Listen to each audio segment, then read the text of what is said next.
नमस्कार दोस्तों, नमस्कार जी, नमस्कार नमस्कार नमस्कार नमस्कार नमस्कार। कैसे हो? नमस्ते जी, नमस्ते, नमस्कार। कैसे हो दोस्तों? कैसे हो? अच्छे हो? गुड आफ्टरनून अंजुले, प्रते, सुंदरम, सुष्मिता, राजकुमार, स्मित जोशी, पूजा। गुड आफ्टरनून, गुड आफ्टरनून जी, गुड आफ्टरनून। काजल, दीपक, रंजना सिंह, बहुत सारे बच्चे हमारे साथ जुड़ चुके हैं आज की इस क्लास का लुत्फ लेने के लिए। फटाफट से आ जाइए जी। रंजना जी, योगेश वर्मा, गुड आफ्टरनून बच्चों, गुड आफ्टरनून जी। फटाफट से कनेक्ट हो जाइए। एक बार मुझे बता देना मेरी ऑडियो वीडियो परफेक्ट है ना? एक एक दो मिनट में ही अपन शुरू करेंगे क्लास को। नमस्कार जी, नमस्कार नमस्कार नमस्कार। I guess audio video perfect है, ठीक है? आवाज सही से आ रही होगी, आ ही रही है।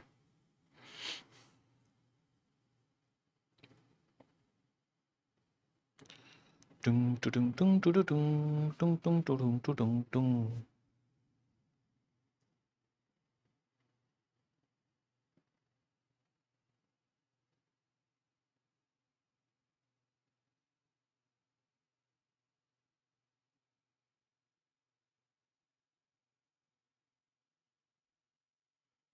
भाई नीचे करना एक बार कमेंट, थोड़ा सा एक स्टेप जूम कर देना। या परफेक्ट। ओके ओके, चलिए बच्चे शुरू करते हैं आज की क्लास। आज की क्लास बहुत इंपॉर्टेंट होने वाली है और आज की क्लास का अपन आरंभ करते हैं, शुभ गणेश करते हैं। और आज जो अपन पढ़ने वाले हैं that is the most most most most important chapter of the physical chemistry, most important chapter of the science, and that is what? Quantum chemistry, right? इससे पहले जो अपन चैप्टर पढ़ के आए हैं that is what? Chemical kinetics. इसके बारे में भी अपन ने बहुत सारी बातें सीखी हैं, बहुत सारी बातें पढ़ी हैं, बहुत सारी बातें जानी हैं। वो सारी बातें आपको बार बार रिवाइज करते रहना है, ठीक है जी? इसके अलावा अपन ने इस पे क्वेश्चंस भी किए थे। आज की क्लास में अपन जो पढ़ने वाले हैं दैट इज व्हाट?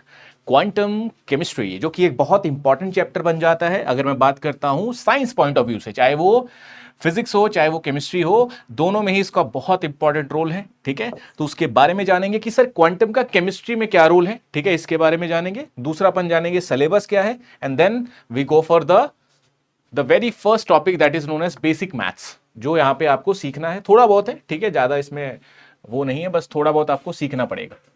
कोमल गुप्ता जी कह रही हैं बहुत टफ है ना? नहीं, बहुत टफ नहीं है बच्चे। सर यस सर, सब बोलते हैं टफ है, ठीक है रुचिका जी।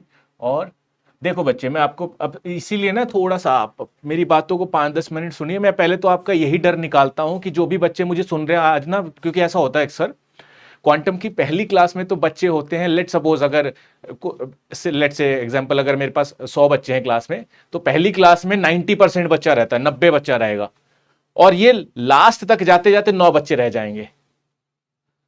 ध्यान रखना। तो सबसे पहली चीज जो मैं आपसे रिक्वेस्ट करना चाहता हूं, जो मैं आपसे बोलना चाहता हूं बच्चों, प्लीज आप सारे लेक्चर देखना, पहली बात, ठीक है? दूसरी बात, सारे लेक्चर्स जो भी मैं अभी जो भी अपने 20 के आसपास लेक्चर होने वाले हैं क्वांटम केमिस्ट्री के, जो भी जितने भी लेक्चर्स होंगे, एक तो आपको वो सारे देखने हैं, और प्लीज कंटिन्यूशन में देखना, एक साथ देखना। और अगर आप लाइव आ रहे हैं तो लाइव आने की ही कोशिश करना, उसको रिकॉर्डेड में अगर कभी रुक जाए तो रिकॉर्डेड देख के आना, ठीक है? दूसरा सर हम क्यों देखें भाई इस चैप्टर को? क्यों देखें भाई? हमें नहीं देखना भाई, ये ना बहुत बोला गया है, हम नहीं देख रहे इसको। तो मैं आपको इसके देखने का कारण बताता हूं कि क्यों देखना है। मैं बताता हूं पहला कारण, पूरी फिजिकल में सबसे ज्यादा जो चैप्टर है वेटेज वाला वो यही है पूरी फिजिकल में। क्यों ऐसा? क्यों कह रहा हूं? क्योंकि आपको पता है फिजिकल में जो ऑब्वियसली नेट में ना सब में पूछा जाता है जितने भी चैप्टर है, बट अपने पास ऑप्शंस होते हैं ना। तो इस एक चैप्टर से, जैसे मैं अगर काइनेटिक्स कहूंगा वो 15 नंबर का आता है, ऑलमोस्ट 15 से 20 नंबर का आता है। अगर मैं थर्मोडायनामिक्स कहूंगा वो 12 से 15 नंबर का आता है। ऐसे इलेक्ट्रोकेमिस्ट्री, मतलब ये छोटे छोटे चैप्टर, और ये कहता हूं 30 नंबर का आता है। क्वांटम 30 नंबर का आता है। ऐसा क्यों? ऐसा इसलिए बच्चों क्योंकि ना ये एक एक चैप्टर है। काइनेटिक्स एक चैप्टर है, इलेक्ट्रो एक चैप्टर है, क्वांटम एक चैप्टर नहीं है। ये ध्यान रखना बच्चों, इंपॉर्टेंट बात है। क्वांटम में फर्दर 4 चैप्टर्स हैं, 4 चैप्टर्स हैं। अभी मैं लिखूंगा एक एक करके सिलेबस। इसमें 4 चैप्टर्स है, 4 चैप्टर्स। पहला बेसिक, ठीक है, दूसरा दैट इज मॉडल्स, ठीक है, तीसरा पर्टर्बेशन मेथड्स, और चौथा है एटॉमिक स्ट्रक्चर। तो ये सारे के सारे डिफरेंट डिफरेंट, मैं अभी इसके नाम भी लिखूंगा स्पेसिफिकली, क्या क्या आपके नेट के सिलेबस में नाम मेंशन है, वो सारी चीजें मैं लिखूंगा अभी। तो आप ये बात सोच के चलना कि हमने ना 4 चैप्टर छोड़ दिए। अगर क्वांटम को छोड़ रहा हूं, अगर मैं क्वांटम को छोड़ रहा हूं तो मैं 4 चैप्टर छोड़ रहा हूं, ठीक है। इंस्टेड ऑफ दिस, अगर आपको ऐसा सोचना हो, ये मैं बता रहा हूं कि लेट सपोज 30 में से ऑब्वियसली, इसको 30 में से ऑब्वियसली डिवाइड करो तो अप्रोक्सीमेटली 7 के आसपास नंबर आएंगे। तो हर एक चैप्टर में से जितने भी सब चैप्टर, सब में से आता है क्वेश्चन। तो मान ले, कहते हैं कि क्वांटम टफ है, मान ले कोई 4th वाला चैप्टर टफ होगा, तो सारा थोड़ी छोड़ देना भाई, सारा थोड़ी छोड़ दोगे, 21 तो लेके आओगे ना भाई, यस और नो। अगर तीसरा चैप्टर टफ है तो ये बाकी सब थोड़ी छोड़ दोगे, 21 तो आई जाएंगे, 20 तो आई जाएंगे, 0 से बेहतर तो 20 ही है ना। मेरी बात समझ पा रहे हो कि नहीं? तो आप कभी भी इसको एक तरीके से या एक इकट्ठा करके मत सोचा करो, इसको बाइफ्रिकेट करके सीखेंगे अपन। और ऐसा ही मैं आपको पढ़ाते चलूंगा कि इस सेक्शन से ये सवाल आते हैं, इतने सवाल आते हैं और इतने कंसिस्टेंटली आए गए हैं। इसका जो फायदा होगा वो ये होगा कि आपको चैप्टर कहां तक पढ़ना है, और यहां तक पढ़ के मुझे कितने नंबर मिल जाएंगे, और यहां तक पढ़ के मुझे कौन कौन से सवाल दिखने वाले हैं, ये आपको आइडिया लगते चलेगा। ऑलरेडी ये सारी चीजें मैं आपको बताऊंगा। तो जहां भी आपने क्वांटम वगैरह पढ़ी होगी, जहां से भी आपने पढ़ी होगी, वो आपको मर्ज करके पढ़ाते होंगे। मैं आपको ये बताऊंगा कि आप इतना पढ़ लिए हो, लेट सपोज आपने particle in one day box तक पढ़ लिया है, तो आपके 4 नंबर 6 नंबर फिक्स्ड है। दैट मीन्स कि उससे पहले जो भी तेरी कॉपी में लिखा हुआ है पलट दे, पूरा पूरा पलट दे, 6 नंबर आ जाएंगे। यस और नो? तो आपको ऐसा इस माइंडसेट से पढ़ना है, ठीक है जी। चलिए आइए, ओके। अब इसमें ऐसा नहीं है कि हमेशा 4th वाला टफ होगा, 3rd वाला टफ नहीं है। तुम्हारे अकॉर्डिंग टफ तो कुछ नहीं होता, तुम्हारे अकॉर्डिंग मैं बहुत बात कर रहा हूं। कईयों को 3rd टफ लगेगा कि सर ये नहीं हो रहा हमसे, कईयों को 2nd टफ लगेगा सर ये वाला नहीं हो रहा हमसे, और कईयों से सब हो जाएगा, ठीक है। तो डिपेंडिंग अपॉन यू, ठीक है। अब मैं ऐसा ही बोलूंगा, डिपेंडिंग अपॉन यू। पढ़ेंगे हम सब सिस्टमैटिकली, सब डिटेल में पढ़ेंगे, सब आसान तरीके से, सब में ट्रिक लगाते चलेंगे, आसान हो जाएंगे क्वेश्चन। चलिए, बहुत बढ़िया। अब क्योंकि मैंने आसान वर्ड यूज किया है, तो सर क्या क्वांटम केमिस्ट्री आसान है क्या? क्योंकि हमने अभी, आपने कमेंट्स में भी बहुत कुछ लिखा कि सर ये तो बहुत टफ है, हमने बहुत सुना है टफ है। तो आइए, पहले तो मैं यही डर दूर करता हूं। अगर तू मेरी बात जो मैं बोल रहा हूं, अगर तू सीख जाए और अगर तुझे मजा आ जाए, तो प्लीज लिख देना मजा आ गया, ठीक है। शुरू करता हूं भाई, ध्यान से सुनना। जो बोलूंगा अंत तक चलेगा, पहले बताता हूं, जो बोलूंगा अंत तक चलेगा, ध्यान रखना। क्वांटम केमिस्ट्री, या और ढंग से लिख ले, क्वांटम मैकेनिक्स।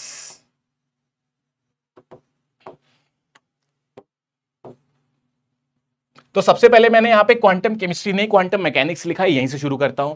तो केमिस्ट्री का क्वांटम नहीं है, क्वांटम है फिजिक्स का, बट उस फिजिक्स वाले क्वांटम का केमिस्ट्री में एप्लीकेशन है। क्या बोला मैंने?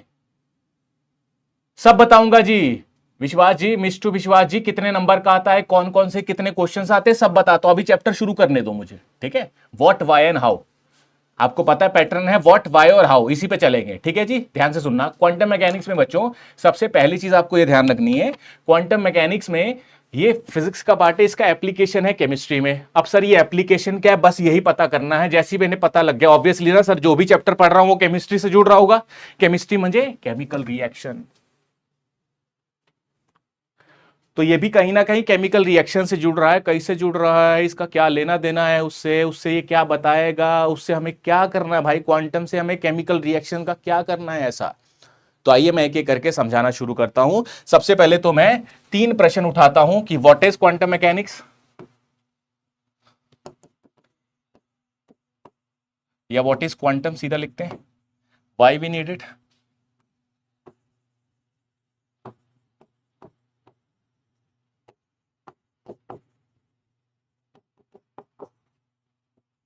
और तीसरा how, how we study it.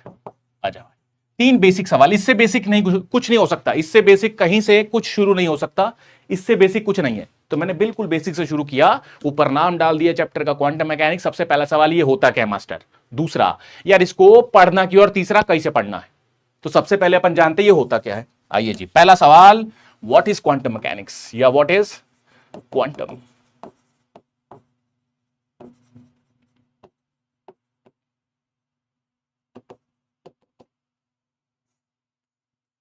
ठीक है, आइए।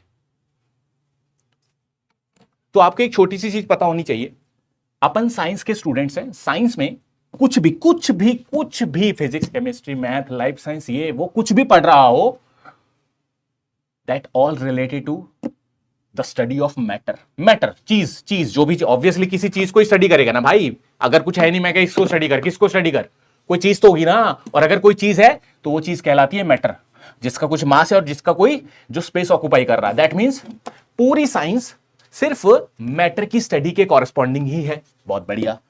अब सवाल उठता है, मैटर की ही स्टडी करनी है पूरी साइंस में, तो मैटर कितने प्रकार के होते हैं? ऑब्वियसली ना, मैटर तो भाई कुछ भी हो सकता है।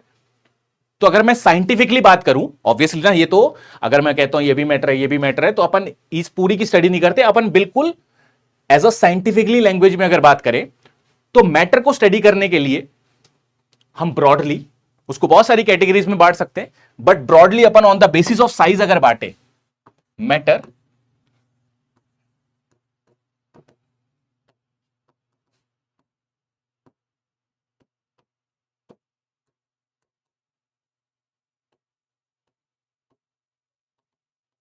अगर साइंस का मतलब बच्चों स्टडी ऑफ मैटर है, तो जो मैटर है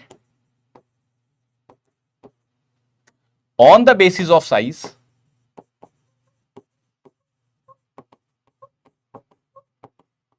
can be broadly categorize to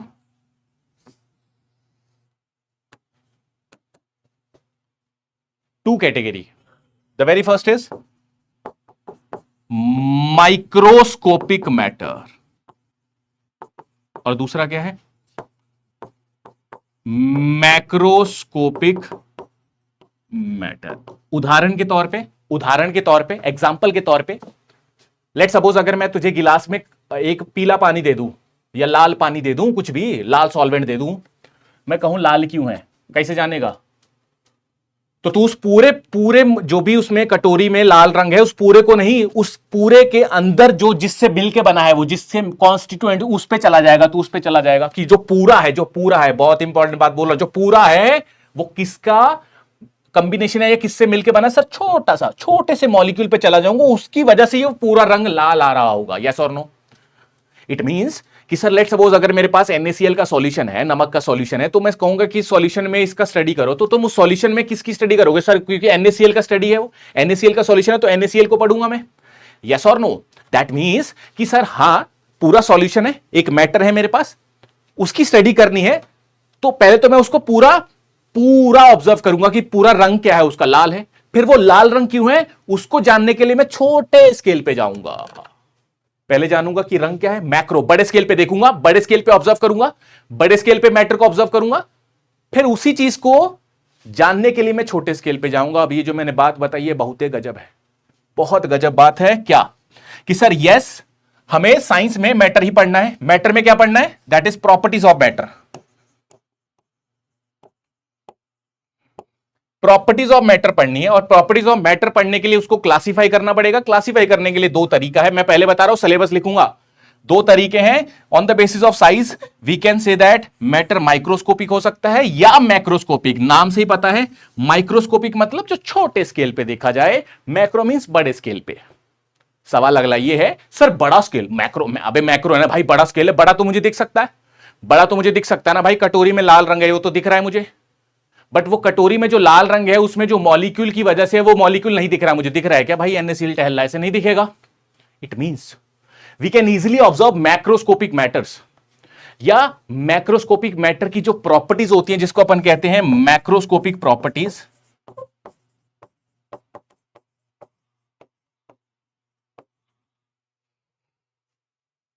इनको हम ऑब्जर्व कर सकते हैं। और क्योंकि इसको अपन ऑब्जर्व कर रहे हैं बाय सीइंग, है ना, इसको विजुलाइज कर सकते हैं। सो ऐसी कोई चीज जिसको अपन नाप सकते हैं, देख सकते हैं, उन्हीं पे अपन एक्सपेरिमेंट कर सकते हैं। अगर मैं तुम्हें कहूं कि बताओ एक NaCl का मॉलिक्यूल उठाओ, नहीं उठा सकते तुम ऑब्वियसली एक ग्रुप ऑफ मॉलिक्यूल को स्टडी करोगे। लेट सपोज एक कटोरी है, कटोरी में मैंने कह दिया एक NaCl का मॉलिक्यूल है, तो तुम कभी भी जिंदगी में एक NaCl का मॉलिक्यूल इस कटोरी में रख ही नहीं सकते। इंस्टेड ऑफ दिस तुम कहोगे सर 1 मोल, बहुत ज्यादा 6.022 इंटू 10 की पावर 23 मॉलिक्यूल लोगे, और अगर इतने सारे मॉलिक्यूल हैं तो ये ज्यादा मॉलिक्यूल हैं, इतने मॉलिक्यूल का प्रॉपर्टी कैसा, ज्यादा है, मैक्रो, बड़ा बड़ा बड़ा है।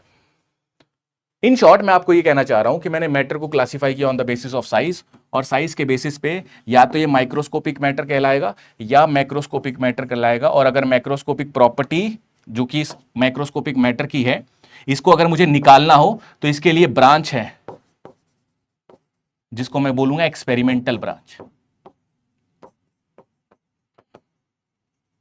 That means in experiment we can use और we can study macroscopic matters. हम बड़ी चीजों का स्टडी करते हैं। बड़ी चीजों का मतलब अब ये नहीं है कि भैया हाथी घोड़ा, बड़ी चीजों का मतलब ग्रुप ऑफ द मॉलिक्यूल्स को। जैसे हम एक मॉलिक्यूल से नहीं डील करते, हम मोल्स की टर्म में बात करते हैं कि इतने किलो या इतने मोल्स, है ना। तो हम ग्रुप ऑफ द मॉलिक्यूल से, ज्यादा नंबर ऑफ मॉलिक्यूल से डील करते हैं एक्सपेरिमेंटली। और अगली बात कि सर ठीक है आपने मैटर पढ़ना है, मैटर को अपन ने माइक्रो और मैक्रो में बांट दिया। मैक्रो है तो इसका भी कुछ प्रॉपर्टी होगा, और क्योंकि मैक्रो है तो ऐसी प्रॉपर्टीज को निकालने के लिए हम एक्सपेरिमेंटल मेथड्स का इस्तेमाल करते हैं। और जब भी मैं एक्सपेरिमेंट्स करता हूं तो मुझे सिर्फ मिलता है रिजल्ट। फॉर एग्जाम्पल, अगर मैंने पानी में थर्मामीटर लगाया तो वो थर्मामीटर मुझे क्या बताएगा, सिर्फ टेम्परेचर, कि मान ले पानी का टेम्परेचर कितना 25 डिग्री। वो टेम्परेचर 25 डिग्री क्यों है इसका एक्सप्लेनेशन नहीं देगा। थर्मामीटर सिर्फ मान ले मैंने थर्मामीटर लिया, पानी में डाल दिया, टेम्परेचर कितना आया 25 डिग्री, ठीक है सर 25 डिग्री, ये रिजल्ट है कि ले भैया 25 डिग्री है। बट 25 डिग्री क्यों आया ये वो नहीं बताएगा। इन शॉर्ट कि सिंपली हमें एक्सपेरिमेंट से सिर्फ रिजल्ट मिलते हैं। दैट मीन्स कि सर मैक्रोस्कोपिक प्रॉपर्टीज हमें बस मिल जाती हैं। अभी मैं इसको एग्जांपल से भी कनेक्ट करूंगा। जैसे फॉर एग्जांपल मान लो अगर मेरे पास ये डब्बा है, डब्बे में बहुत सारे मॉलिक्यूल्स हैं, बहुत सारे हैं। In short let's say for example 6.022 into 10 की पावर 23 मॉलिक्यूल्स है। लेट सपोज अगर मैं इसी में आपको कहूं कि मैंने इस पूरे डब्बे का प्रेशर नापा और प्रेशर कितना आया 1 atm, दैट मींस ये पूरे डब्बे का है। दैट मींस 6.022 इंटू 10 की पावर 23 मॉलिक्यूल का प्रेशर ये है। तो ये क्या हुआ, एक macro property. This is what, macro property पूरे मॉलिक्यूल्स का है ना। पूरे मॉलिक्यूल्स के कारण प्रेशर कितना आ रहा है 1 atm। बट अगर मैं तेरे से पूछूं कि ये 1 atm क्यों है, तो इसका एक्सप्लेनेशन आप नहीं दे पाएंगे कि सर 1 atm क्यों है। इसका एक्सप्लेनेशन, क्योंकि ये तो एक्सपेरिमेंटली निकाला, बट इसका एक्सप्लेनेशन देने के लिए हमें कहीं ना कहीं, अगर ऑब्वियसली भाई अगर प्रेशर 1 atm आया है तो ये तो एक्सपेरिमेंट ने बता दिया, इंस्ट्रूमेंट ने बता दिया, बट क्यों आया है इस बात को जानने के लिए, कि इस बात को कैसे जाना जाए कि सर इस बड़ी प्रॉपर्टी का आने का कारण क्या है, तो इसी को जानने के लिए मुझे इसके अंदर जाना पड़ेगा। That means to explain macro properties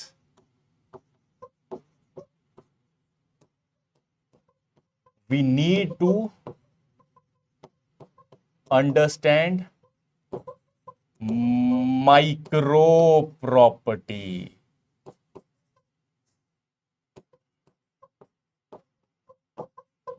yes और नो?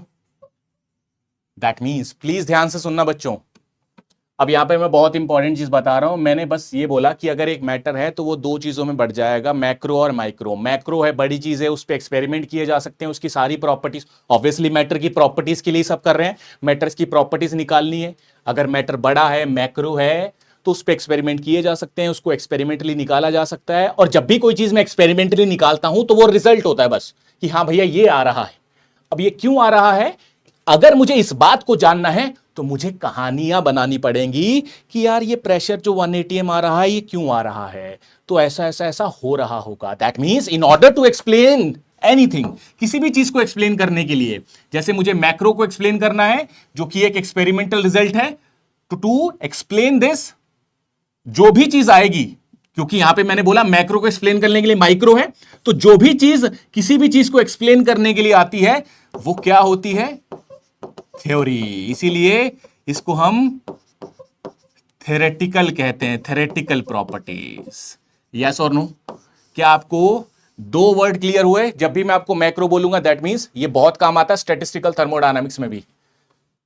कोई बात नहीं, कोई बात नहीं। मैंने कहा माइक्रोस्कोपिक प्रॉपर्टीज है। माइक्रोस्कोपिक प्रॉपर्टीज का मतलब है कि सर जो भी एक्सपेरिमेंटल प्रॉपर्टीज हैं और उसको एक्सप्लेन करने के लिए ऑब्वियसली हमें कहानी बनानी पड़ेगी, थ्योरी बनानी पड़ेगी, और ऐसी प्रॉपर्टी जो मैक्रो को एक्सप्लेन कर दे that is known as theoretical properties, microscopic properties. अब मैं पूरी चीज का थोड़ा सा फील दिलाता हूं, देखना जरा। मान लो मैंने कहा प्रेशर 1 atm है। अगर ये 1 atm है तो इस पूरे डब्बे का प्रेशर है 1 atm। दैट मींस पूरे डब्बे में कितने मॉलिक्यूल हैं? इतने। तो अगर मैं कहूं कि सर ये प्रेशर 1 atm क्यों है, तो in order to explain this मैंने कहा कि सर अगर पूरा डब्बा जो है उसका प्रेशर 1 atm है तो इस डब्बे में इतने मॉलिक्यूल है, इसका प्रेशर 1 atm होगा। अगर इतने मॉलिक्यूल का प्रेशर 1 atm है ना भाई, ध्यान से सुनना, अगर इतने मॉलिक्यूल का प्रेशर 1 atm है, इट मींस हर एक मॉलिक्यूल कुछ ना कुछ तो कंट्रीब्यूट कर रहा है। हेलो, मैंने कहा इस पूरे डब्बे का प्रेशर कितना है? 1 atm। टू एक्सप्लेन दिस हमने कहा अगर डब्बे का प्रेशर 1 atm है तो इतने मॉलिक्यूल का प्रेशर 1 atm होगा, क्योंकि डब्बे में इतने मॉलिक्यूल ही है। अगर इतने मॉलिक्यूल का प्रेशर 1 atm है तो मैंने कहा हर एक मॉलिक्यूल कुछ ना कुछ तो कंट्रीब्यूट कर रहा होगा। ऑब्वियसली आप जानते हैं ना प्रेशर कैसे बनता है सर, वॉल ऑफ कंटेनर पे टकराने से हर एक मॉलिक्यूल जाके टकराएगा तो प्रेशर बनेगा। That means in order to explain that macro property हम कहां आ गए कि सर एक मॉलिक्यूल कितना कंट्रीब्यूट करेगा। ऑब्वियसली ना, अगर एक मॉलिक्यूल है, हम धक्का मार रहा हूं, अगर मैं अकेला दरवाजे में धक्का मार रहा हूं कुछ ना कुछ दबाव बनेगा। तू भी आके मेरे साथ धक्का मार रहा है, ज्यादा दबाव बनेगा। तो मैं कितना धक्का मार रहा हूं, तू कितना धक्का मार रहा है, इस बात पे डिपेंड करता है कि टोटल प्रेशर कितना बन रहा है। दैट मींस टोटल बड़ी प्रॉपर्टी को एक्सप्लेन करने के लिए हमें छोटी को जानना ही पड़ेगा। सवाल अगला ये है कि सर बड़ी को तो जान लेंगे एक्सपेरिमेंटली, छोटी को कैसे जाने? छोटी को micro micro micro micro micro को कैसे जाने? तो इसी को जानने के लिए जो दवाई है, इसी माइक्रोस्कोपिक मैटर की जो स्टडी है, इसी छोटे लेवल पे बिल्कुल इतू से लेवल पे, छोटे माइक्रो लेवल पे जाके जो स्टडी है जिसमें मुझे कुछ नहीं दिख रहा। माइक्रोस्कोपिक मतलब थ्योरेटिकल, मुझे कुछ आता पता नहीं है, ये बनाई गई कहानियां हैं। बोल। That means in order to explain macro property we need micro property, and in order to know the micro property we need a branch. That branch is known as quantum mechanics.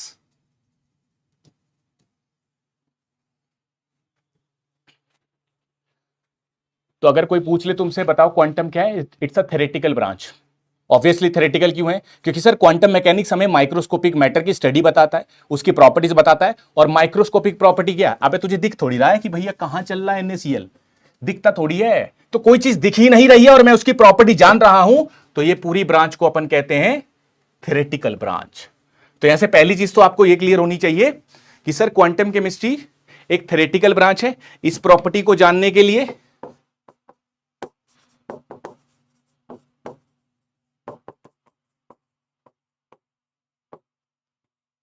we use branch known as quantum chemistry या quantum mechanics use कर सकते हो word, कोई दिक्कत नहीं है।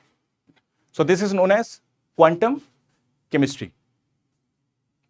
अब यहीं से मैंने आपको पूरी की पूरी कहानी बता दी, यहीं से पूरा का पूरा व्हाट समझा दिया। कैसे? तो अगर मैं तेरे से कहूं व्हाट इज क्वांटम मैकेनिक्स या क्वांटम केमिस्ट्री, तो तू बोलेगा कि सर माइक्रोस्कोपिक लेवल पे जाके मॉलिक्यूल की स्टडी करना is known as quantum mechanics. Microscopic level पे जाके मॉलिक्यूल की स्टडी करना क्यों करना है? क्योंकि सर माइक्रोस्कोपिक पे अगर मुझे पता लग गया, अगर मान ले मैं धक्का मार रहा हूं, फिर तू भी आके मार रहा है, तो मैं कितना धक्का मार रहा हूं ये मुझे पता लग गया, तो ओवरऑल पूरा दरवाजे पे धक्का कितना लग रहा है ये हम निकाल सकते हैं। तो माइक्रोस्कोपिक मैटर की स्टडी करना ही क्वांटम मैकेनिक्स है। अब यहीं पे मैं एक वर्ड और इंट्रोड्यूस करना चाहता हूं। जब भी मैं छोटे लेवल पे जाता हूं, अभी मैं इसको केमिस्ट्री से भी लिंक करूंगा, अभी इन जनरल समझा रहा हूं, इन जनरल। अब जब भी मैं इसको केमिस्ट्री से लिंक करूंगा ना, लेट्स से फॉर एग्जांपल अगर मेरे पास एटम है, तो एटम में क्या चल रहे हैं? इलेक्ट्रॉन, प्रोटॉन और न्यूट्रॉन। तो बेसिकली इलेक्ट्रॉन अपने लिए इंपॉर्टेंट होता है क्योंकि इलेक्ट्रॉन से बॉन्ड बनते हैं। हमारे लिए तो केमिस्ट्री में बॉन्ड इंपॉर्टेंट है। बॉन्ड टूटा प्रॉपर्टी चेंज, बॉन्ड टूटा प्रॉपर्टी चेंज। तो बॉन्ड टूटने का मतलब, क्योंकि बॉन्ड इलेक्ट्रॉन से बनते हैं, इलेक्ट्रॉन क्या है? माइक्रो, छोटा छोटा छोटा है, छोटा है। तो छोटे लेवल पे अगर बॉन्ड टूटा तो मेरे पास पूरी की पूरी प्रॉपर्टी चेंज हो जाएगी। इन शॉर्ट मैं आपको यह कहना चाह रहा हूं कि छोटे लेवल की स्टडी करना ही क्वांटम मैकेनिक्स है। जब भी मैं छोटे लेवल पे जाता हूं तो चीजें घूमती रहती हैं, that is they always in a motion. Obviously ना, इलेक्ट्रॉन की बात करेगा, इलेक्ट्रॉन घूमता रहता है, घूमता रहता है, घूमता रहता है।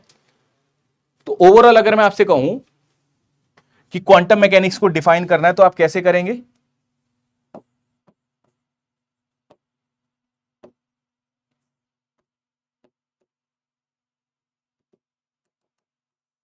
तो आप कहेंगे the behavioural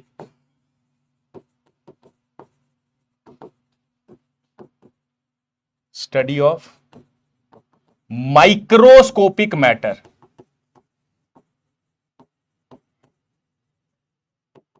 when it is in motion. So मैंने किया क्या है, इस वाली डेफिनेशन को समझाया है। बिहेवियरल स्टडी किसका करना है? माइक्रोस्कोपिक मैटर का, जब वो किस में है? मोशन में। ऑब्वियसली ना, माइक्रोस्कोपिक लेवल पे जब भी आप जाओगे तो सारी चीजें मोशन में ही रहेंगी। जैसे फॉर एग्जांपल मैंने दिया आपको एग्जांपल, एटम के अंदर जाओगे तो इलेक्ट्रॉन जो है वो रिवॉल्व होते रहेंगे, वो मोशन में रहेंगे, ठीक है। ऐसी फॉर एग्जांपल इसमें भी अगर मैं बात कर लेता हूं, अगर मान ले मैंने कहा यहाँ पे गैसेस मॉलिक्यूल्स हैं, तो मैं हर एक मॉलिक्यूल की अगर तरफ जाऊंगा तो हम एक्सप्लेन तो यही कर रहे हैं ना कि मॉलिक्यूल रैंडम मोशन में है, तो ये टकराव कर रहा है, इसी से प्रेशर बन रहा है। तो सारी की सारी जो माइक्रोस्कोपिक प्रॉपर्टीज है ना, उसको अपन कहीं ना कहीं मोशन में जब वो होता है उसी की स्टडी करने के लिए क्वांटम मैकेनिक्स का इस्तेमाल करते हैं। आई होप सो आपको थोड़ा बहुत समझ आ रहा होगा। पता नहीं समझ आ भी रहा है कि नहीं आ रहा है, बट कोई दिक्कत नहीं है, सही चल रहा है। सो क्वांटम मैकेनिक्स क्या है? Behavioural study of matter when it is in motion.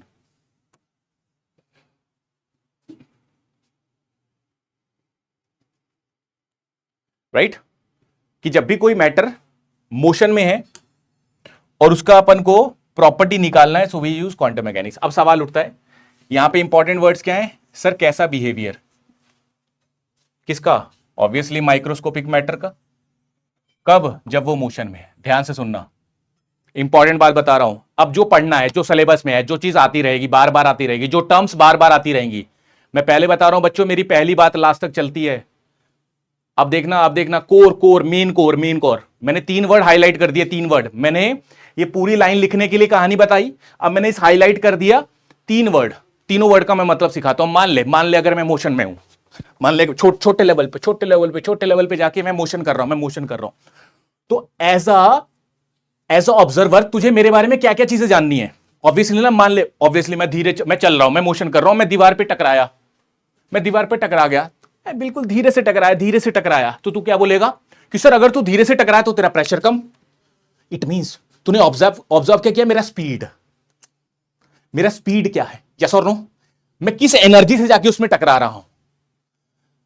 अगर मैं कंटिन्यूसली मोशन करता रहूंगा तो सबसे पहली चीज आपको देखनी है मेरी एनर्जी क्या है, किस एनर्जी से जाके लग रहा हूं मैं। दूसरा, किस डायरेक्शन में जा रहा हूं। अगेन मेरा मोमेंटम क्या है? मेरे मास, ऑब्वियसली कुछ ना कुछ मास होगा, उसके अकॉर्डिंग मैं वेलोसिटी शो कर रहा हूं, तो मेरा अल्टीमेटली कुछ मोमेंटम भी होगा, कुछ मेरा पोटेंशियल एनर्जी भी होगा। तो अब एक बात बहुत इंपॉर्टेंट है कि सर जब भी मुझे किसी भी चीज का स्टडी करना है, जब वो मोशन में है, तो मोशन में स्टडी किसका स्टडी किया जाए? तो सर मोशन में जब भी कोई चीज होती है तो उसमें स्टडी करने के लिए कुछ ऑब्जर्वेबल्स होते हैं जिसको अपन को ऑब्जर्व करना है। फॉर एग्जांपल, अगर मान ले एज अ मॉलिक्यूल में मोशन कर रहा हूं और तुझे मेरे बारे में जानना है, तो तू क्या जानेगा? सर आप पहले यहां थे तो इतने टाइम पे कहां आ गए। दूसरा, सर आप किस एनर्जी से भाग रहे हो। तीसरा, सर आपकी पोटेंशियल एनर्जी क्या है, सर आपका मोमेंटम क्या है, सर आपकी काइनेटिक एनर्जी क्या है। यही तो सब जानोगे मेरे बारे में, यही तो सब जानोगे ना। दैट मीन्स कि सर हां, अगर मुझे to study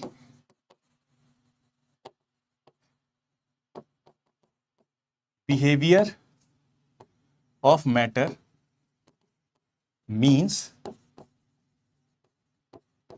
we need to observe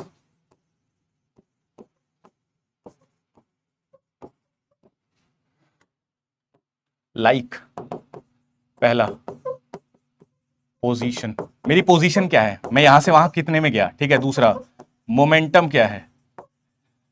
तीसरा, काइनेटिक एनर्जी क्या है। चौथा, पोटेंशियल एनर्जी क्या है। पांचवा, टोटल एनर्जी क्या है। दैट मींस ये सारी वो चीजें हैं जो मेरे मोशन करने पे मेरी प्रॉपर्टी को एक्सप्लेन करने के लिए इंपॉर्टेंट रोल प्ले करेंगी। यस और नो? अगर मैं मोशन कर रहा हूं तो सर आप कितनी देर में कहां जा रहे हो, पोजीशन क्या, आपका मोमेंटम क्या, आपका काइनेटिक एनर्जी क्या, आपका पोटेंशियल एनर्जी क्या, आपका टोटल एनर्जी क्या है। सो एज अ ऑब्जर्वेबल मुझे इन सारी चीज को निकालना पड़ेगा, तभी मैं उसकी प्रॉपर्टीज को जान पाऊंगा जो भी चीज मोशन में है। तो इन शॉर्ट मैं ये कहना चाह रहा हूं, क्वांटम मैकेनिक्स का मतलब है कोई भी चीज जब मोशन में है, कौन सी चीज, माइक्रोस्कोपिक मैटर का स्टडी करना जब वो मोशन में है। सर ठीक है, मोशन में है उसका स्टडी करना, बस स्टडी किसका करेंगे, तो भाई जब भी कोई चीज मोशन में होती है तो उसका पोजीशन क्या है, उसका मोमेंटम क्या है, उस किस एनर्जी से मूव कर रहा है, काइनेटिक एनर्जी क्या, पोटेंशियल एनर्जी क्या, टोटल एनर्जी क्या, ये सारी चीजें निकालनी है। अगला सवाल बस इंपॉर्टेंट है क्या, कि मास्टर जी ठीक है आपकी बात समझ आ रही है हमें कि निकालना, भाई काइनेटिक निकालना है, पोटेंशियल निकालना है, मोमेंटम निकालना है, पोजीशन निकालना है। सवाल उठता है भाई दिखे तब तो निकालू ना भाई। माइक्रोस्कोपिक, जिसमें मुझे दिख ही नहीं रहा भाई कहां चल रहा है, वो माइक्रोस्कोपिक की कहानी चल रही है। माइक्रोस्कोपिक, माइक्रोस्कोपिक का मतलब सर हमें कुछ नहीं दिख रहा है, इट्स एन इनविजिबल वर्ड। और अगर कुछ दिख ही नहीं रहा है और ये निकालना है तो कैसे निकालूं, तो इसीलिए मैंने सबसे इंपॉर्टेंट चीज क्या बताई आपको, सबसे इंपॉर्टेंट चीज क्या बताई, इट्स अ थ्योरेटिकल ब्रांच, मतलब मैं कुछ भी कर सकता हूं, मैं कुछ भी कर सकता हूं, बट मुझे ये लाना पड़ेगा कुछ भी करके। थ्योरेटिकल है, थ्योरी है, थ्योरी है, तो मैं कुछ ऐसी चीज इंट्रोड्यूस करूंगा, कुछ ऐसे हथियार लाऊंगा जिससे मैं इन सब की वैल्यूज को निकाल पाऊं, ऑब्जर्व कर पाऊं। यस और नो?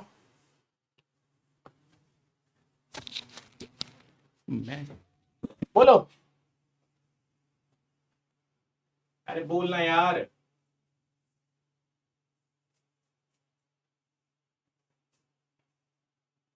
यही करते रहेंगे गुड्डू, पहले बता रहा हूं।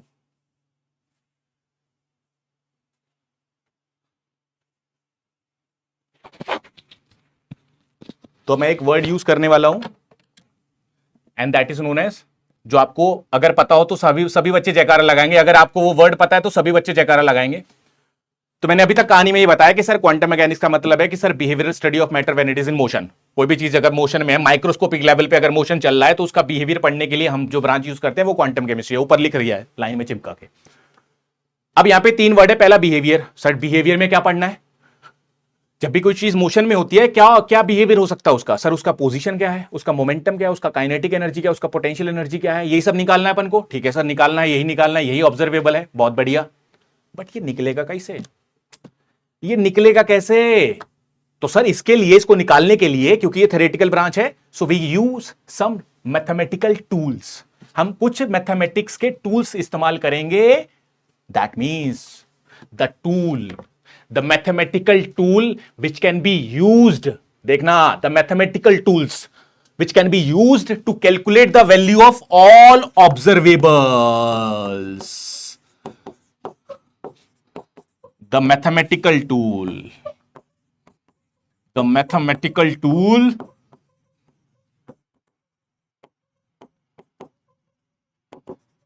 which can used to calculate value of these observable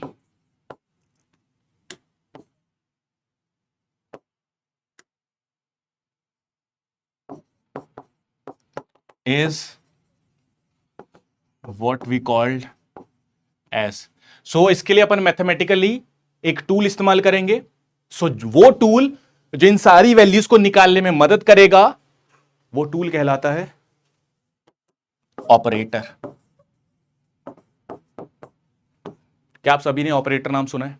इसीलिए सबसे पहले आप कहीं भी क्वांटम पढ़ते हो, सबसे पहले वो ऑपरेटर पढ़ाने लगते हैं, position, momentum, kinetic energy, potential energy के ऑपरेटर। भाई ऑपरेटर पढ़ क्यों रहे, मैंने वो बताया, क्योंकि सर ऑब्जर्वेबल्स का वैल्यू निकालना है। ऑब्जर्वेबल 5 है, kinetic energy, potential, momentum, total energy, position, इन सबका वैल्यू निकालना। तो बट कैसे निकलेगा भाई, दिख तो नहीं रहे हैं, तो नहीं दिख रहे हैं, तो कुछ मैथमेटिक्स के टूल लगाऊंगा। कौन सा टूल, जिसमें पहला टूल है ऑपरेटर। ऑपरेटर क्या होता है, इट्स अ मैथमेटिकल टूल। यहीं से तू पहला वर्ड सीख चुका है, ऑपरेटर क्या होता है, what is operator, it's a mathematical tool that can be used to calculate value of these observable. Yes और नो? पहला पहला पॉइंट, सिलेबस का पहला बिंदु। हाँ जी, चल आगे चल।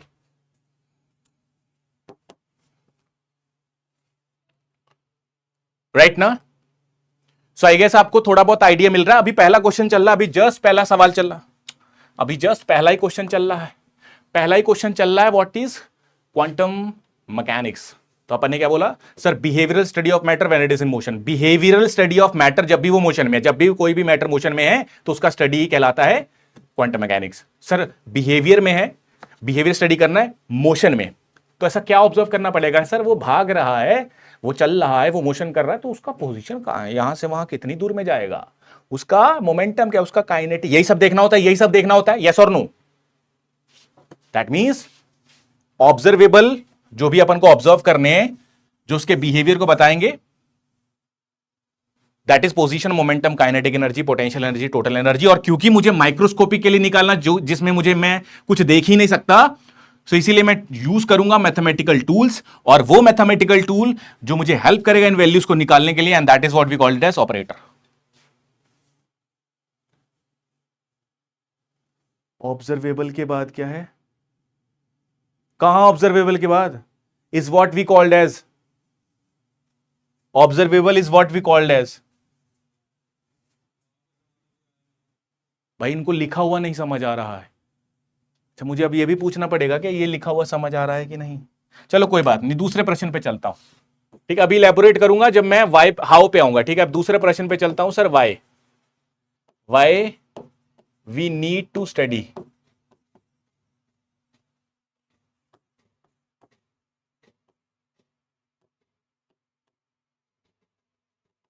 Quantum mechanics.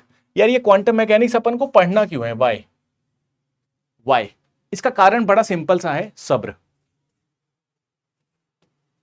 वो कहते हैं ना सब्र का फल मीठा, है ना, तो आपको बस सब्र दिखाना है, और यही इसका कारण भी है। दैट मींस जब भी मैं कहूं why we need to study quantum mechanics, because it is used to explain the structure, the bonding, the reactivity of a chemical molecule. So किसी भी केमिकल मॉलिक्यूल के लिए सबसे इंपॉर्टेंट चीज क्या होती है कि सर उसका स्ट्रक्चर क्या है, वो किस तरीके से बॉन्डेड है, अगेन वो किस तरीके से रिएक्टिविटी दिखाता है, यही चीज इंपॉर्टेंट है। और ये सारी चीज कौन बताएगा, that is known as quantum mechanics. कैसे कैसे, है ना, बड़ा सिंपल सा आंसर है सर। क्वांटम मैकेनिक्स का मतलब अपन सीख चुके हैं, that is behavioural study of matter when it is in motion.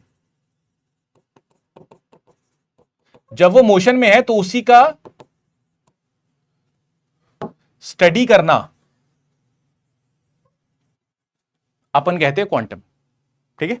Again sir let suppose अगर मैं केमिस्ट्री पॉइंट ऑफ व्यू से या chemical reaction point of view से बोलूं, तो ऑब्वियसली आप कभी ऐसा करते हैं ना, ये देख ऐसा किया, फिर आपने ऐसा किया, ठीक है, फिर ये यहाँ अटैक, ये यहाँ चला गया, ऐसा किया आपने, बहुत बहुत बहुत बार किया होगा, आई गेस बहुत बार किया होगा। ऐसा करते हो आप, ये सब करते हो, डेफिनेटली ये सब करते हो। ऑर्गेनिक में ये सब चलता रहता, ऑर्गेनिक में ये सब चलता रहता है, यस और नो। तो ये एक्चुअली में हो क्या रहा है, this is what electron movement, इसको कहा जाता है। ऑब्वियसली ना, ये बॉन्ड के इलेक्ट्रॉन यहां चले गए, ये वाला इलेक्ट्रॉन यहां दे दिया, ये यहां चला गया। सो अल्टीमेटली ये एरो क्या रिप्रेजेंट करते हैं, इलेक्ट्रॉन। इन शॉर्ट, चाहे मुझे किसी का स्ट्रक्चर रिप्रेजेंट करना हो, उसमें भी इलेक्ट्रॉन का रोल है, चाहे मुझे किसी का बॉन्डिंग इस्तेमाल करना हो, उसमें भी इलेक्ट्रॉन का रोल है, और चाहे मुझे किसी का रिएक्टिविटी इस्तेमाल करना हो, उसमें भी इलेक्ट्रॉन का रोल है। और इलेक्ट्रॉन है क्या, माइक्रोस्कोपिक प्रॉपर्टी, माइक्रोस्कोपिक मैटर है। और माइक्रोस्कोपिक में ऑब्वियसली ना, इलेक्ट्रॉन पे ही स्ट्रक्चर, बॉन्डिंग और रिएक्टिविटी डिपेंड करता है। और अगर ऐसा है तो मुझे अब इलेक्ट्रॉन को जानना है, और क्योंकि इलेक्ट्रॉन एक माइक्रोस्कोपिक प्रॉपर्टीज है, ऐसा लिख ले, as all these properties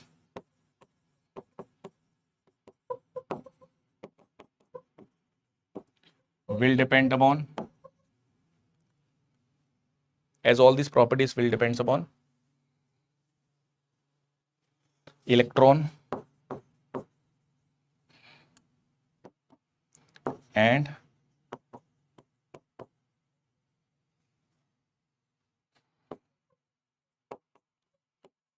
study of electron and its energy is what we done by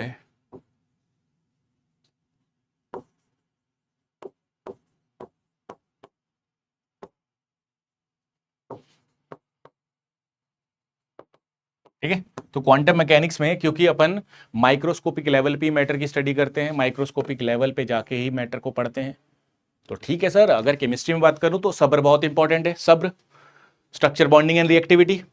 और ये पूरी की पूरी चीज किस पे डिपेंड करती है? इलेक्ट्रॉन्स पे। तो इलेक्ट्रॉन क्या है sir? Microscopic matter, obviously microscopic level पे जाके वो रहेगा, माइक्रोस्कोपिक मैटर ही है वो। एंड क्योंकि उसी पे ये तीनों चीज डिपेंड करती है, तो उसका मुझे स्टडी करना पड़ेगा, उसका एनर्जी जानना पड़ेगा, और all this can be done by using quantum mechanics. That's why we need to study quantum mechanics in chemistry. That is what the application. Obviously ना, क्वांटम मैकेनिक्स का एप्लीकेशन है, it has an application in chemistry. और वो application क्या है? ये application है सब्र। ठीक है। कैसे है? क्योंकि सर क्वांटम मैकेनिक्स अपन को ये पूरी चीज को समझने में मदद करता है, और मदद करता है तो ये पूरी चीज को एक्सप्लेन किया जा सकता है बाय यूजिंग क्वांटम मैकेनिक्स। ठीक है। ओके जी, चलिए जी, बहुत बढ़िया। So that's the reason why we need to study quantum mechanics, because it helps to study the electron and its motion. और अगर इलेक्ट्रॉन और उसकी मोशन को पढ़ने में मदद करता है, तो कहीं ना कहीं वो स्ट्रक्चर बॉन्डिंग एंड रिएक्टिविटी के बारे में बताता है। और अगर स्ट्रक्चर बॉन्डिंग एंड रिएक्टिविटी के बारे में मुझे पता चल जाए, तो मुझे मॉलिक्यूल की आत्मा पता लग जाएगी। और एज अ केमिस्ट मुझे मॉलिक्यूल की आत्मा ही पता करनी है। ठीक है जी, राइट बच्चों? ओके जी, अब मैं चलता हूं तीसरे सवाल पे। हाउ।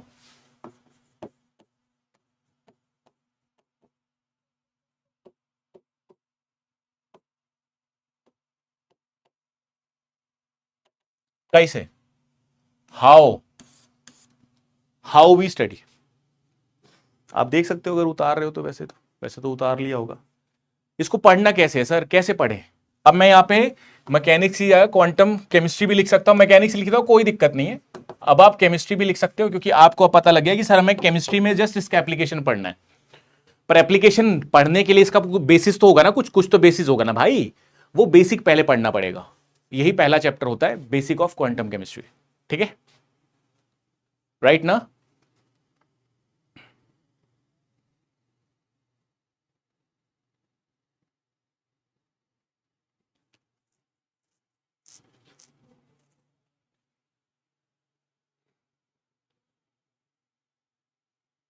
चलिए ठीक है, अब मैं शुरू करता हूं how we study quantum chemistry. तो क्योंकि अपन को क्वांटम में सबसे पहले तो ऑब्जर्वेबल ही निकालने, तो मैं यहां लिख देता हूं। सबसे पहले तो अपन को ऐसा लिख लो, सिलेबस। सिलेबस पता होना चाहिए। सिलेबस में पहली चीज that is operator and it's property. इसमें इससे भी पहले लिख लो बेसिक मैथ्स, ये जानेंगे। दूसरा ऑपरेटर एंड इट्स प्रॉपर्टी। तीसरा इसी ऑपरेटर के रिलेटेड एक और प्रॉपर्टी होगा, जिसको मैं बोलूंगा commutator, commutator and it's property. आसान है रे, बहुत आसान है ये। चौथा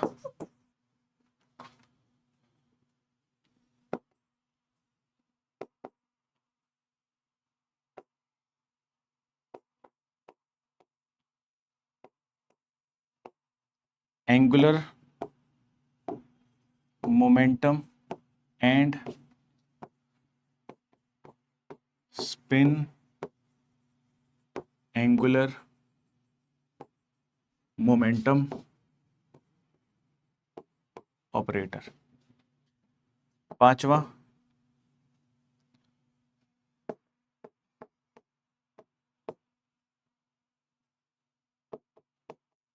हार्मिशियन ऑपरेटर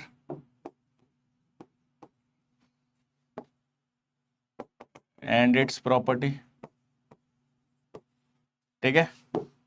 सिक्स्थ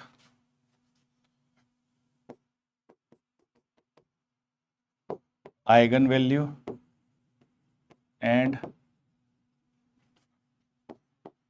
आइगन फंक्शन। ये सब बेसिक में ही आ जाएगा। ठीक है। उसके बाद सेवंथ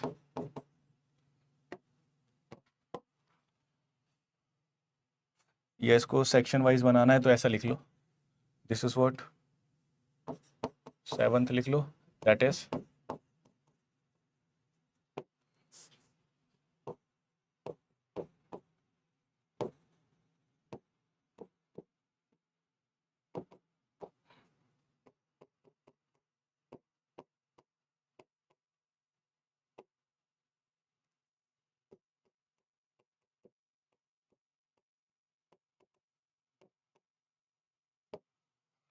ये आपका हो जाएगा सेक्शन नंबर ए।